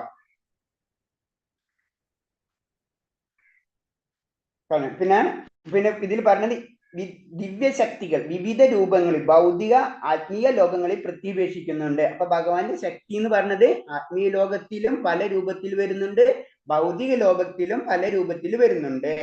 അവയിൽ സാധാരണ ജനങ്ങൾക്ക് നേരിട്ട് കാണാൻ കഴിയുന്ന ചിലതാണ് ഇവിടെ കൃഷ്ണൻ വിവരിക്കുന്നത്. അപ്പൊ സാധാരണ ജനങ്ങൾക്ക് കാണാവുന്ന രീതിയിലുള്ള വിഭൂതികൾ എന്താണ് എന്നാണ് ഇവിടെ ഭഗവാൻ. അപ്പൊ ഭഗവാന്റെ വിഭൂതികൾ ഇങ്ങനെ നടന്നുകൊണ്ടിരിക്കുന്നത്, ഇവിടെ ആത്മീയ ലോകത്താണെങ്കിലും ഭൗതിക ലോകത്തിലാണെങ്കിലും. അപ്പൊ ഭൗതിക ലോകത്തിൽ തന്നെ സാധാരണ ജനങ്ങൾക്ക് മനസ്സിലാവുന്ന രീതിയിലുള്ള കാര്യങ്ങളാണ് ഇവിടെ വിവരിക്കുന്നത്.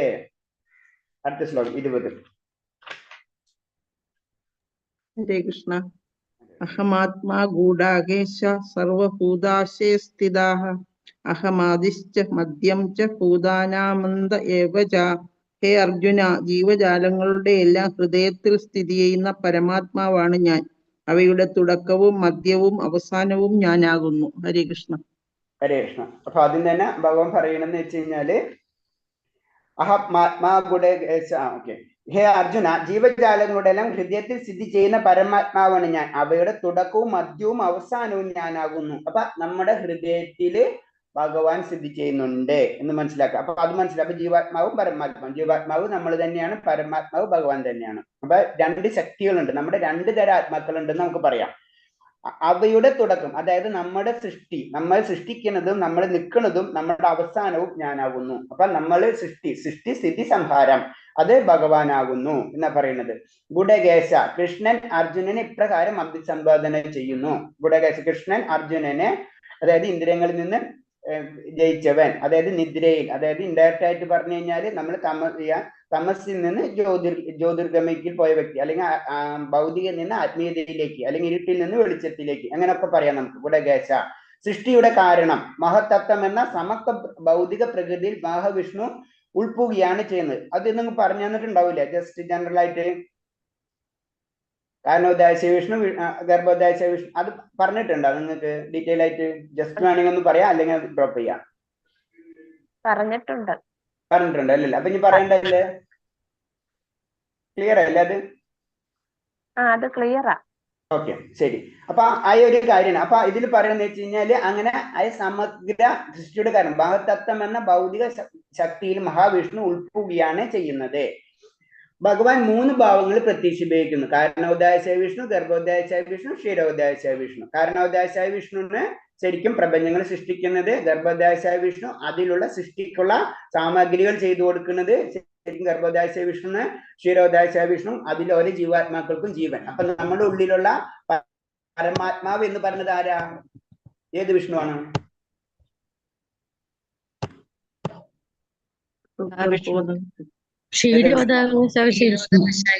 ക്ഷീരോദാശായ വിഷ്ണു. മൂന്ന് വിഷ്ണുമാരുണ്ടെങ്കിൽ ക്ഷീരോദാശായ വിഷ്ണുവാണ് നമ്മുടെ ഉള്ളിലുള്ളത് അല്ലെ? ക്ഷീരോദാശായ വിഷ്ണു. അപ്പൊ മഹാവിഷ്ണു അല്ല. മഹാവിഷ്ണു പറഞ്ഞു, മഹാവിഷ്ണു ഈ മൂന്ന് വിഷ്ണുവിൽ മഹാവിഷ്ണു ആരാ?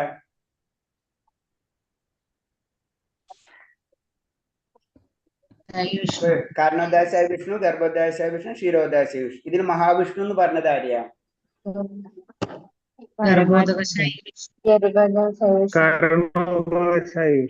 അതാര് പറഞ്ഞത് കാരണോദാശായ വിഷ്ണു എന്ന്?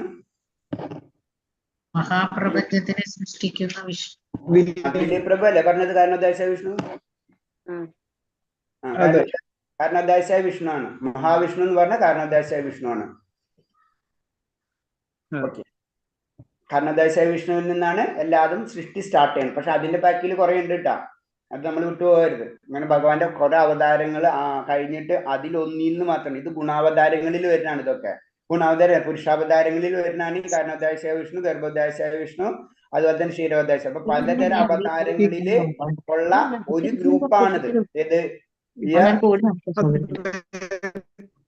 നേരത്തെ പറഞ്ഞപ്പോഴേ അതിനകത്ത് കാരണ സമുദ്രം അങ്ങനെ എന്തോ പറയാം. അത് പക്ഷെ അന്ന് ക്ലിയർ ആയില്ല. കാരണസമുദ്രത്തിലാണ് ഭഗവാൻ ശയിക്കുന്നത്. കാരണോദാശായ വിഷ്ണു. കാരണോദാശായ വിഷ്ണു എന്ന് പറഞ്ഞാൽ ആ ജലത്തിലാണ് ഭഗവാൻ ശയിക്കുന്നത്. ശരിക്കും ആ കാരണോദാശായ വിഷ്ണുവിന്റെ ജലമാണ് പ്രകൃതി എന്ന് പറഞ്ഞത്. മനസ്സിലായില്ലേ? അതിന് പ്രകൃതി എന്ന് പറഞ്ഞാൽ പ്രകൃതി അപ്പോഴും ഉണ്ടായിരുന്നു, ഇന്നും ഉണ്ട്, നാളെ ഉണ്ടാവും. നമ്മളും അപ്പോഴും ഉണ്ട്, ഇന്നും ഉണ്ട്, നാളെ ഉണ്ട്.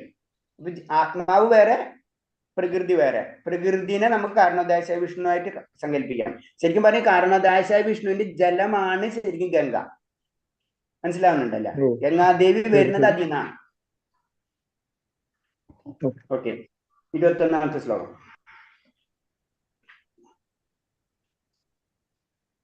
ഹരേ കൃഷ്ണ. ആദിത്യാനാമഹം വിഷ്ണുർ ജ്യോതിഷാം രവിരംശുമാൻ മരീചിർമരുതാമസ്മി നക്ഷത്രാണാമഹം ശശി. ആദിത്യന്മാരുടെ കൂട്ടത്തിൽ വിഷ്ണുവും ജ്യോതിസുകളിൽ ദീപ്തിമത്തായ സൂര്യനും മരുത്തുക്കളിൽ മരീചിയും നക്ഷത്രങ്ങളിൽ ചന്ദ്രനുമാണ് ഞാൻ. ഹരേ കൃഷ്ണ. ഇനി ഭഗവാന്റെ വിഭൂതി, ഭൗതിക ലോകത്തില് ഭഗവാന്റെ ശക്തികൾ, മെയിൻ ആയിട്ടുള്ള കാര്യങ്ങൾ നമുക്ക് മനസ്സിലാവേണ്ട രീതിയിൽ ഓരോരോ കാര്യങ്ങൾ പറഞ്ഞു തരാണ്. അതിൽ ആദിത്യന്മാരുടെ കൂട്ടത്തിൽ വിഷ്ണുവും. അപ്പൊ 12 ആദിത്യന്മാരുണ്ടെന്ന് പറയുന്നത്. 12 ആദിത്യന്മാരില് വിഷ്ണു എന്നുള്ള ഒരു ആദിത്യനാണ് ഏറ്റവും ഇമ്പോർട്ടൻസ്. അത് ഞാനാകുന്നു. ജ്യോതിസുകൾ ദീപ്തനായ സൂര്യൻ. കുറെ ജ്യോതിസുകളുണ്ട്. അപ്പൊ അതിൽ ഏറ്റവും ഇമ്പോർട്ടൻസ് സൂര്യനാകുന്നു. ആ സൂര്യൻ. അപ്പൊ അത് ഈ സൂര്യൻ ആ സൂര്യൻ തമ്മിൽ വ്യത്യാസം ഉണ്ട് കേട്ടാ. അതാണ് ആ സൂര്യൻ എന്ന് പറയുന്നത്. മരുത്തുകളിൽ മരീചിയും. മരുത്തുകൾ എന്ന് പറഞ്ഞു കഴിഞ്ഞാല് അന്തരീക്ഷചാരികളായ 50 തരം മരുത്തുകളുണ്ട്. പലതരം വായുക്കളുണ്ട്. അതിൽ ഏറ്റവും ഇമ്പോർട്ടൻസ് ഉള്ളത് മരുത്തുകളാണ്. മരുത്ത് എന്ന് പറഞ്ഞ വായുവാണ്. അതാണ് പറഞ്ഞത്. അവർക്ക് അധിപതനായ ദേവതയാണ് മരീചി. അപ്പൊ അതിൽ ഏറ്റവും ഇമ്പോർട്ടൻസ് ആയിട്ടുള്ള ഒരു വ്യക്തിയുണ്ട്. ഒരു വ്യക്തി എന്ന് പറഞ്ഞാൽ ഒരു തരം വായു വിശേഷം ഉണ്ട്. അതാണ് മരീചി. അത് ഞാനാകുന്നു എന്ന് പറഞ്ഞത്. പിന്നെ ഓക്കെ.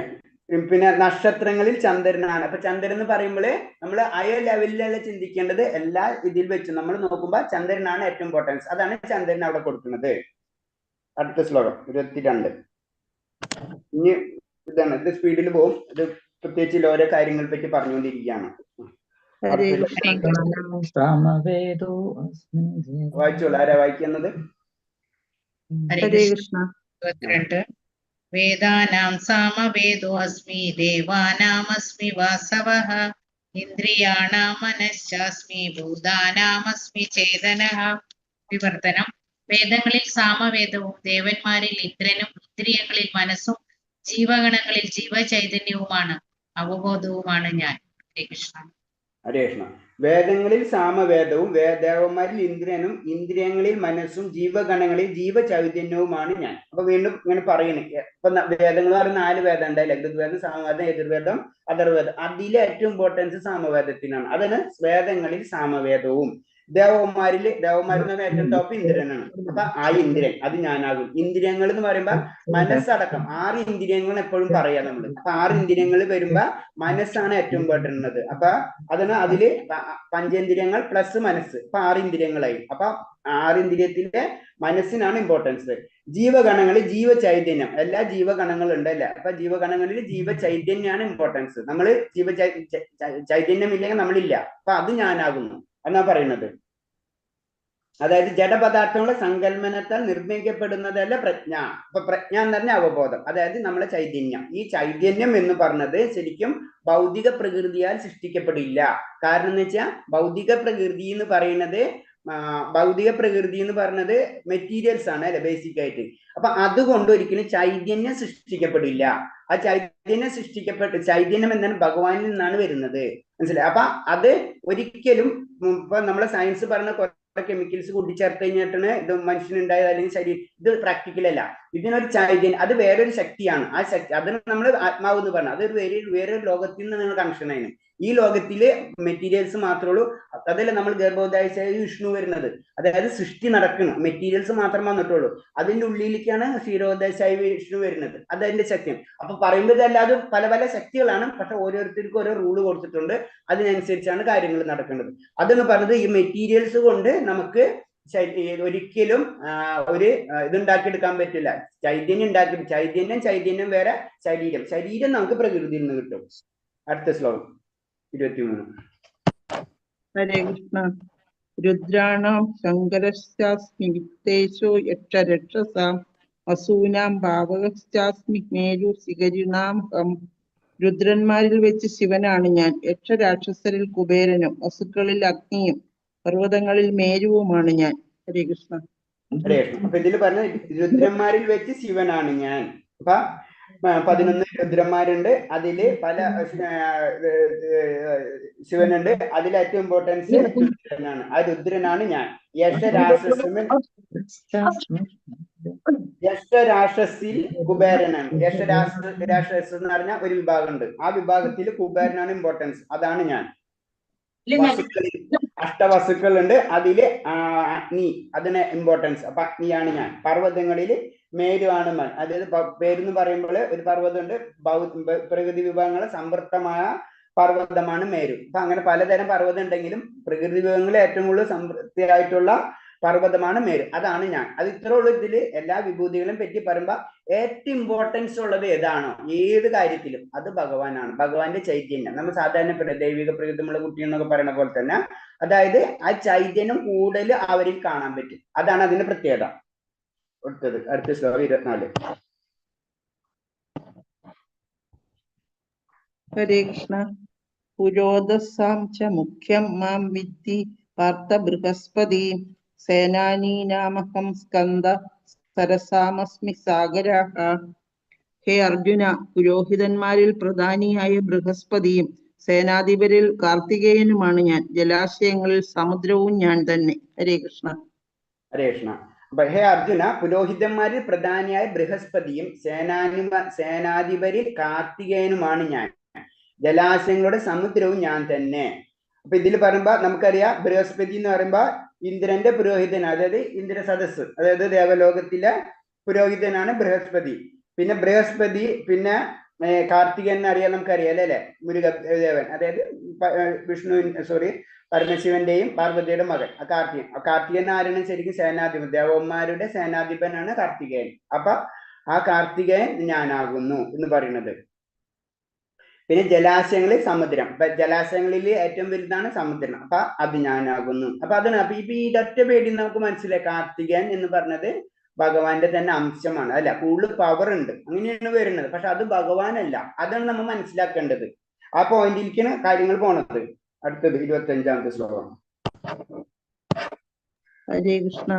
മഹർഷീണാം ഭൃഗുരഹം ഗിരാമസ്മേകമക്ഷരം യജ്ഞാനാം ജപയജ്ഞോസ്മി സ്ഥാവരാണാം ഹിമാലയാഹ. മഹർഷികളിൽ ഭൃഗുവും സ്പന്ദനങ്ങളിൽ വാക്കുകളിൽ അഭൗതികമായ ഓങ്കാരവും യജ്ഞങ്ങളിൽ തിരുനാമ ജപവും സ്ഥാവരങ്ങളിൽ ഹിമാലയവുമാണ് ഞാൻ. ഹരേ കൃഷ്ണ. ഹരിഷ്ണ. അപ്പൊ ഇതിനെ നമ്മൾ ഏറ്റവും ഇമ്പോർട്ടൻറ്റ് യജ്ഞാനം ജപയജ്ഞോസ്മി, ഇതാണ് നമ്മളെ പോയിന്റ്സ്. നമ്മൾ പറഞ്ഞു വരുന്നത് യജ്ഞങ്ങളിൽ തിരുനാമ ജപമാണ്. അതായത് മഹർഷിമാര് ഭൃഗുവും സ്പന്ദനങ്ങളിൽ വാക്കുകളിൽ അഭേദമായ ഓങ്കാരവും യജ്ഞങ്ങളിൽ തിരുനാമ ജപം സ്ഥാവരങ്ങളിൽ ഹിമാലയവുമാണ് ഞാൻ. അപ്പൊ യജ്ഞങ്ങളിൽ അതായത് 10ാമത്തെ അധ്യായത്തിൽ 25ാമത്തെ എന്തുകൊണ്ട് നമ്മ നാമം ജപിക്കണം എന്ന് പറയണതിന്റെ കാരണം ഭഗവത്ഗീതയിൽ 10ാമത്തെ അധ്യായത്തിൽ 25ാമത്തെ ശ്ലോകത്തിൽ ക്ലിയർ ആയിട്ട് പറഞ്ഞിട്ടുണ്ട്.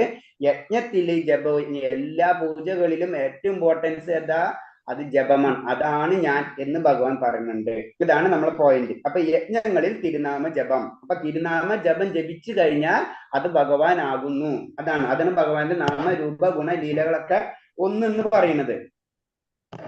അപ്പൊ ഇതിൽ പറയുന്നത് ഓങ്കാരം അതും ഭഗവാൻ തന്നെ. കാരണം അതിൽ നമ്മൾ എല്ലാ വേദമന്ത്രത്തിന്റെ മുന്നിൽ നമ്മൾ ഓം ചേർക്കും അല്ലെ.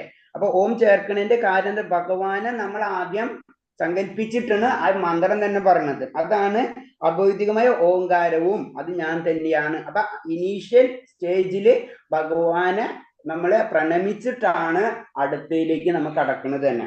അതാണ് ഓങ്കാരം. അടുത്ത 26ാമത്തെ. ഹരേ കൃഷ്ണ. അശ്വത്ഥ സർവവൃക്ഷാണാം ദേവർഷീണാം ച നാരദഃ ഗന്ധർവാണാം ചിത്രരഥ സിദ്ധാനാം കപിലോ മുനി. വൃക്ഷങ്ങളിൽ അശ്വത്ഥാവും ദേവർഷിമാരിൽ നാരദനും ഗന്ധർവന്മാരിൽ ചിത്രരഥനും യോഗസിദ്ധി നേടിയവരിൽ കപിലമുനിയും ഞാനാണ്. ഹരേ കൃഷ്ണ. ഹരേ കൃഷ്ണ. പിന്നെ വൃക്ഷങ്ങളിൽ അശ്വത്ഥന്മാർ നമുക്ക് അറിയാലോ അല്ലെ, ക്ഷത്രങ്ങൾ മുന്നിലുള്ള അറിയാല്. പിന്നെ ദേവർഷികൾ ദേവന്മാരാണെങ്കിലും ഋഷിമാരുണ്ട്, അതാണ് ദേവർഷികൾ എന്ന് പറയുന്നത്. അപ്പൊ അതില് നാരദൻ. ഗന്ധർവന്മാരുണ്ട്, ഗന്ധർവലോകം ഉണ്ടല്ലേ. അപ്പൊ അങ്ങനെ പല ലോകങ്ങൾ, യക്ഷലോകം, ഗന്ധർവലോകം, അങ്ങനെ പല ലോകങ്ങൾ വരുന്നുണ്ട്. അതിൽ വരുമ്പോഴാണ് ഗന്ധർവന്മാരിൽ വരുമ്പോഴാണ് അതിൽ ഏറ്റവും ഇമ്പോർട്ടൻസ് ഉള്ള പല ഗന്ധർവന്മാരുണ്ട്. അതിൽ ഏറ്റവും ഇമ്പോർട്ടൻസ് ഉള്ള ഗന്ധർവന്റെ പേരാണ് ചിത്രരഥൻ. അതാണ് ചിത്രരഥൻ. പിന്നെ യോഗസിദ്ധി നേടിയിൽ കപിലമുനി, യോഗികൾ. അതിൽ ഏറ്റവും ഇമ്പോർട്ടൻസ് കപിലമുനിയാണ്. കപിലമുനി എന്ന് പറയുമ്പോൾ ശരിക്കും നമുക്കറിയാം ദേവഹൂതി പുത്രനായ കപിലൻ, അത് കൃഷ്ണന്റെ തന്നെ പ്രതിനിധിയാണ്. ദേവഹൂതിക്ക് ഉപദേശം കൊടുക്കുന്നതൊക്കെ അതൊക്കെയാണ്. അതിന് കപിലമുനി, അത് ഞാൻ തന്നെയാകുന്നു. അപ്പൊ അത് യോഗ്യസിദ്ധിയിൽ ഏറ്റവും ഇമ്പോർട്ടൻസ് ഉള്ളത് കപിലമുനിക്കാണ്. അടുത്ത ശ്ലോകം 27. ഹരേ കൃഷ്ണ. ഉച്ചൈസ്തവ സമശ്വാന വിദ്ധിമാ മൃതോത്ഭവം ഐരാവതം ഗജേന്ദ്രാണാം നരാണാം ച നരാധിപം. അശ്വങ്ങളിൽ ഞാൻ ഉച്ചൈസ്രവസ്, അമൃതം നേടാനായി കലക്കപ്പെട്ട സമുദ്രത്തിൽ പിറന്ന കുതിര ആണ്. ആനകളിൽ ഇന്ദ്രവാഹനമായ ഐരാവതവും മനുഷ്യരിൽ രാജാവുമാണ് ഞാൻ. ഹരേ കൃഷ്ണ. ഹരേ കൃഷ്ണ. അപ്പൊ ഇതില് വീണ്ടും പറയുന്നത് അശ്വങ്ങളിൽ ഞാൻ ഉച്ചരസവസ്, അമൃത തേടാന് കലക്കപ്പെട്ട സമുദ്രത്തിൽ പിറന്ന കുതിര. ആനകളിൽ ഇന്ദ്രവാഹന ഐരാവതും മനുഷ്യരിൽ രാജാവുമാണ് ഞാൻ. വീണ്ടും കുറെ കാര്യങ്ങൾ പറയണം. നമുക്കറിയാം ഉച്ചസേവസ് എന്ന് അറിയാം അല്ലെ. കാരണം അമൃത കടയുമ്പോൾ പൊന്തി വന്നിട്ടുള്ളതാണ്, അതിൽ വന്നിട്ടുള്ളതാണ് ഉച്ചസേവസ് ആ കുതിര.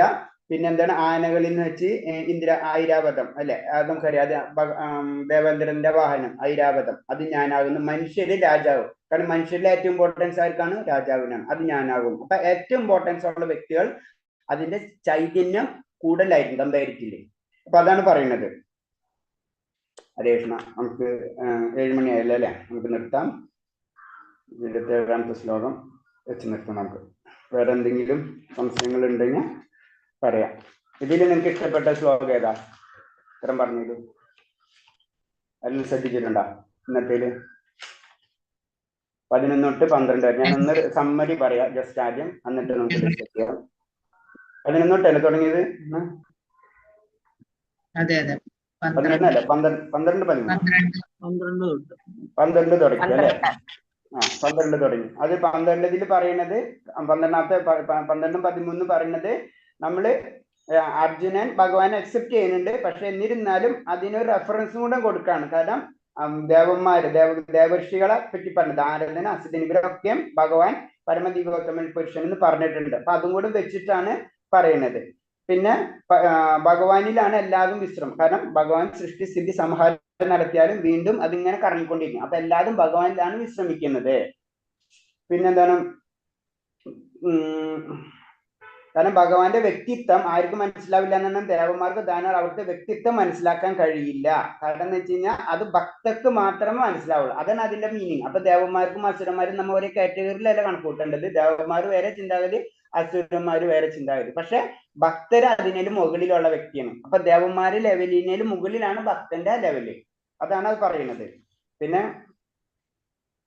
ഭഗവാനെ അറിയണമെങ്കിൽ അവന് ഭഗവാനെ അറിയണപ്പോ നിരീശ്വരവാദി പറയണം ഭഗവാനെ കാണിച്ചു തരാൻ പറയാന്ന് പറഞ്ഞു കഴിഞ്ഞാൽ അത് നടക്കില്ല. കാരണം ഭഗവാൻ തന്നെ പറയുന്നുണ്ട് ഭഗവാനെ അങ്ങേക്ക് മാത്രം അങ്ങയുടെ തന്നെ അന്തരംഗ ശക്തി അങ്ങയെ അറിയാൻ കഴിയുള്ളൂ എന്നാ പറയുന്നത്. അപ്പൊ ഭഗവാന്റെ അജിന്ത്യം, ഭഗവാന്റെ ശക്തിനെ പറ്റിയാണ് ആ ശ്ലോകത്തെ കുട്ടി വർണ്ണിക്കുന്നത്. അപ്പൊ ഭഗവാനെ അറിയാൻ ഭഗവാന് തന്നെ ഭഗവാന്റെ അന്തരംഗ ശക്തി വേണം. എന്നാലേ ഭഗവാനെ അറിയാൻ കഴിയുള്ളൂ. അതാണ് ഹരേ, ആ ശക്തിയുടെ പവർ. അതാണ് നമ്മൾ ശ്രദ്ധിച്ച ഏറ്റവും കൂടുതൽ അയ മന്ത്രത്തില് ഹരേ ഹരേ ഹരേ ഹരേ എന്ന് പറയുന്നത്. ആ ശക്തിയാണ്. ആ ശക്തിയിൽ കൂടിയാൽ മാത്രമേ ഭഗവാൻ അറിയാൻ കഴിയുള്ളൂ. അതാണ് അത്ര ഇമ്പോർട്ടൻസ്. അത് നമ്മള് രാധാറാണി സങ്കല്പം, രാധാറാണിന് അത്ര ഇമ്പോർട്ടൻസ് ആണ്. അതിന് ശരിക്കും പറയില്ലേ, രാധാറാണി എന്താണെന്ന് അറിയാനുള്ള ഭഗവാൻ ആഗ്രഹം കൂടി ഉണ്ടായിട്ടാണ് ഈ അവതാരങ്ങളിൽ. അങ്ങനത്തെ അവതാരമാണ് ചൈതന്യ മഹാപ്രഭുവിന്റെ. അത് ശരിക്കും ഭക്തി എന്താണ്, ശരിക്കും ഭഗവാനെ രാധാറാണി എങ്ങനെയാണ് സ്നേഹിക്കണമെന്ന് അത് ഭഗവാൻ അറിയണം. അങ്ങനെയാണ് ഭഗവാന്റെ പല ലീലകളും നടക്കുന്നത്. ഓക്കെ, അടുത്തത് പിന്നെ പറയുന്നത് ഭഗവാൻ ദിവ്യ വിഭൂതികളെ പറ്റി വിവരിച്ചു തരാൻ പറയാനാണ് അർജുനൻ. അതിനകത്ത് പല കാര്യങ്ങളായിട്ട് അങ്ങനെ പല രൂപത്തിലുള്ള ഭഗവാന്റെ രൂപം. പിന്നെ കാരണം എന്ന് വെച്ച് കഴിഞ്ഞാൽ അർജുനനെ സംബന്ധിച്ച് ഭഗവാന്റെ ലീലകൾ എത്ര കേൾക്കുന്നത് അത്ര ആനന്ദമാണ് ഒരു ഭക്തനെ സംബന്ധിച്ച്. അതാണ് നമ്മൾ ഭഗവാന്റെ ലീലകൾ കേൾക്കും തോറും നമുക്ക് ആസക്തി കൂടിക്കൊണ്ടിരിക്കും. അതാണ് നമ്മളെ ശ്രവണത്തിന് വളരെ ഇമ്പോർട്ടൻസ് നമ്മൾ കൊടുക്കണം എന്ന് പറയുന്നത്. പിന്നെ ഭാഗം പറയേണ്ട വിഭൂതികൾ എനിക്ക് അനവധി ഉണ്ടെങ്കിൽ ഞാൻ ഇമ്പോർട്ടൻസ് ആയിട്ടുള്ള വിഭൂതികൾ പറഞ്ഞു തരാം. പിന്നെ വിഭൂതികളെ പറ്റി പറയണില്ല, നമുക്കറിയാം പല വിഭൂതികളും പറയുന്ന. ആദ്യത്തെ ആദിത്യന്മാരെ പറ്റി പറയുന്നത് അതിൽ വിഷ്ണുവാണ്. പിന്നെ രുദ്രന്റെ 11 രുദ്രന്മാരിൽ ശങ്കരനാണ് ഞാൻ, അല്ലെങ്കിൽ ശിവനാണ് എന്നൊക്കെ പറഞ്ഞു വരുന്ന ശ്ലോകങ്ങളാണ്. ഓക്കെ, ഹരേ കൃഷ്ണ. ഇത്രയും പറഞ്ഞതിന് എന്തെങ്കിലും സംശയം ഉണ്ടെങ്കിൽ ചോദിക്കാം. ഞാൻ ചോദിച്ച ചോദ്യം വിട്ടുപോയി. നിങ്ങൾക്ക് ഇഷ്ടപ്പെട്ട ശ്ലോകം ഏതാ ഇതില്? 25ന്റെ പ്രത്യേകത എന്താണ് കൃഷ്ണ? എന്താണ് 25ന്റെ പ്രത്യേകത തോന്നാൻ കാരണം എന്താണ്? ഭഗവാന്റെ തിരുനാമ ജപാണ് ഏറ്റവും അല്ലേ? അതാണ് ഈ ഇന്നത്തെ നമുക്ക് മനസ്സിലായി. 10ാം അധ്യായത്തിൽ 25ാമത്തെ ശ്ലോകമാണ് യജ്ഞാനം യജ്ഞോസ്മി. അതാണ് നമ്മളെ പോയിന്റ്. നമ്മൾ പറയുമ്പോൾ എന്തുകൊണ്ടാണ് നാമത്തിന് ഇമ്പോർട്ടൻസ് കൊടുക്കുന്നത് പറഞ്ഞ ഈ ശ്ലോകമാണ്. വേറെ എന്തെങ്കിലും ശ്ലോകം തോന്നിയിട്ടുണ്ടോ? ശ്ലോകം 17. 17ന്റെ പ്രത്യേകത. കൃഷ്ണനെ സ്നേഹിക്കാത്ത ഒരാൾക്ക് എപ്പോഴും അദ്ദേഹത്തെ ഓർത്തുകൊണ്ടിരിക്കാൻ കഴിയില്ല. അപ്പോൾ അവിടെ കൃഷ്ണപ്രേമമാണ് അവിടെ ഹിന്റ് ചെയ്യുന്നത്. 17 അതല്ലല്ലോ, 17 അതാണ് യോഗേശ്വരനെ കുറിച്ച് അല്ലേ? ഏതാ ശ്ലോകം?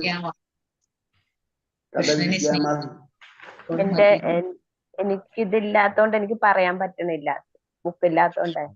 ബുക്ക് വാങ്ങിക്കണം. ഇപ്പോഴാണ് ഓരോരുത്തരെ പിടിക്കുന്നത് നമ്മള്, ബുക്ക് ഇല്ലാത്തവരാ.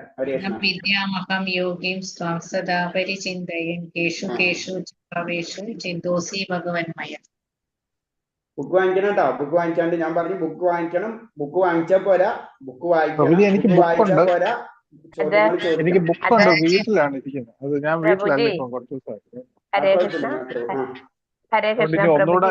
ഒന്നുകൂടെ വാങ്ങിക്കണ്ടല്ലോ എന്ന് വിചാരിച്ചാ. എന്തായാലും കുറച്ച് ദിവസം കഴിയുമ്പോ എടുക്കാം, അതുകൊണ്ട് വാങ്ങിക്കാം. ഒരെണ്ണോട് വാങ്ങിച്ചിരിക്കും പ്രഭു. ഒരെണ്ണോട് വാങ്ങിച്ചിട്ട് ഒന്നും പറ്റില്ല ആരോഗ്യക്ക് അത് കൊടുക്ക്.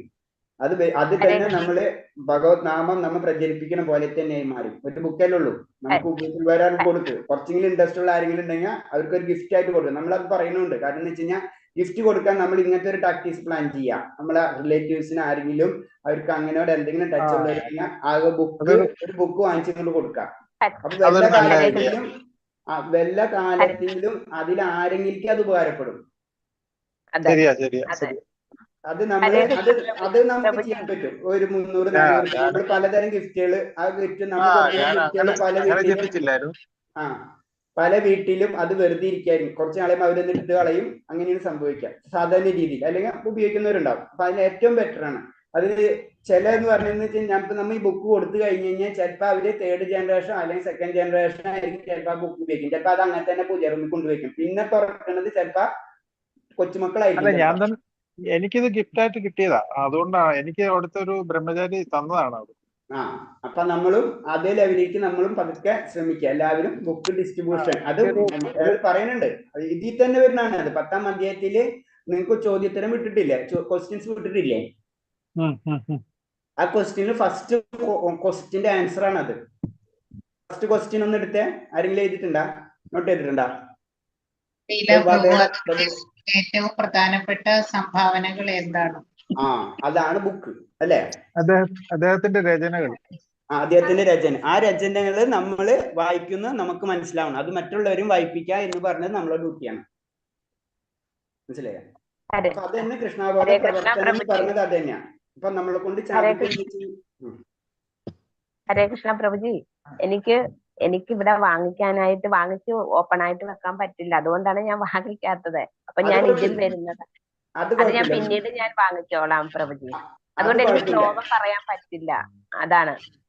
അത് കുഴപ്പമില്ല മാതാജി, അത് നമുക്ക് പേഴ്സണാലിറ്റി ഇഷ്യൂസ് വരും, അതൊക്കെ നമുക്ക് പറ്റാവുന്നവര് വാങ്ങിക്കാം, കൊടുക്കാവുന്നവര് കൊടുക്കാം, എല്ലാതും നമ്മളെ ഓപ്ഷൻസ് ആണ്. നമുക്ക് ഭഗവാൻ ഒരിക്കലും നീ ഇതേ ചെയ്തേ പെടുള്ളൂ അല്ലെങ്കിൽ നിന്നെ നഗരത്തിലേക്ക് വിടും എന്ന് പറഞ്ഞിട്ടില്ല. നമ്മൾ വായിക്കുമ്പോൾ മനസ്സിലാവുന്നുണ്ടല്ല, നമ്മളെ ചോയ്സ് അല്ലാതെ.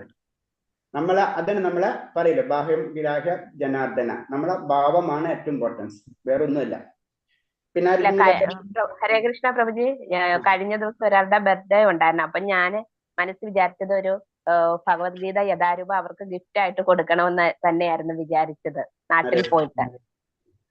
അതാണ് നമ്മൾ ചെയ്യുന്നത്. അങ്ങനത്തെ കാര്യങ്ങളിലേക്ക് നമ്മൾ ഭക്തിയിലേക്ക് കടക്കുമ്പോൾ നമ്മൾ എല്ലാ കാര്യങ്ങളും ഭഗവാനായിട്ടുള്ള കണക്ട് ആയിട്ട് ചെയ്തുകൊണ്ടിരിക്കുക. ഒരു നമ്മൾ ചെയ്തു കൊടുക്കുമ്പോൾ എന്തെങ്കിലും അതിനോട് ബന്ധപ്പെട്ടിട്ടുള്ള കാര്യങ്ങൾ കൊടുക്കാൻ ശ്രമിക്കുക. അങ്ങനെ ഒരു സിസ്റ്റം നമ്മൾ പതുക്കെ ക്രിയേറ്റ് ചെയ്തെടുക്കുക.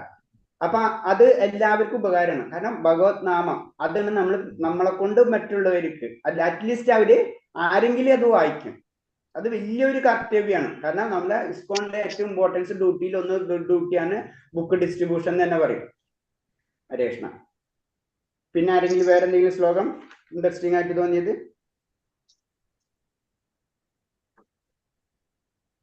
ഓക്കെ, വേറെ ഇതിലെന്തെങ്കിലും സംശയങ്ങള് ഇത്തരം പറഞ്ഞ ശ്ലോകങ്ങളില്? എത്ര വായിക്കളെന്നാ പറഞ്ഞേ പ്രഭുജി? എത്ര പറഞ്ഞത്? 21 അല്ല, എത്ര പറഞ്ഞത്? തുറന്നു വരുന്നില്ല. 58 50. ശരി. 8 തരം മരുത്തുകൾ. 8 പറഞ്ഞു, അതിന് മുമ്പുള്ള നമ്പേഴ്സ് കിട്ടില്ല. 8 ഉണ്ടെന്ന്.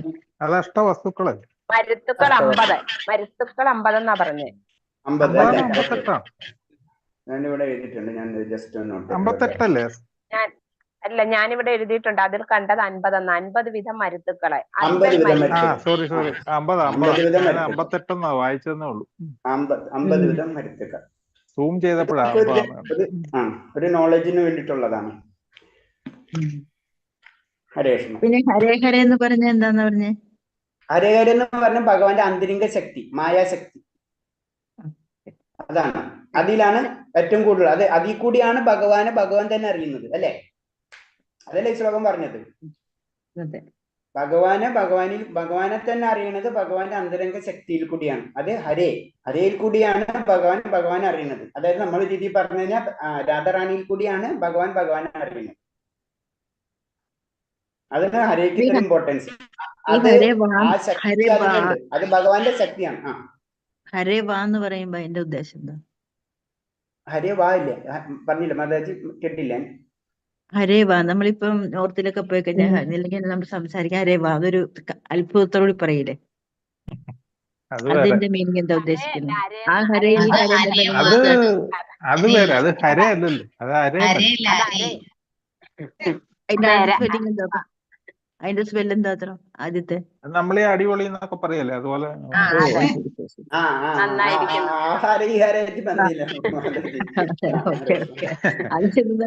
കണക്ഷൻ ഉണ്ടോന്ന് അറിയാനായി. ഇല്ല, അത് ഇതുമായിട്ട് വന്നില്ല, അതെല്ലാരും പറയുന്നത്. അതെ, അത് കോമൺ ആണ്. അത് നന്നായിരിക്കുന്നു എന്ന് പറയുന്നതിന്. അതെ, ഓക്കെ അരേവാ എന്ന് പറയും. അരേവാ. അതന്നെ നന്നായിരിക്കുന്നു പറഞ്ഞത് തന്നെ. അപ്പൊ ഇതില് പറഞ്ഞു വന്നത്രയുള്ളൂ, ഹരേക്ക് ഇമ്പോർട്ടൻസ് കൂടുതലാണ്. അതാണ് നമ്മ ഹരേ എന്നുള്ള ഇതില് പറയുന്നത്. അത് ഭഗവാന്റെ ആന്തരിക ശക്തി തന്നെയാണ്.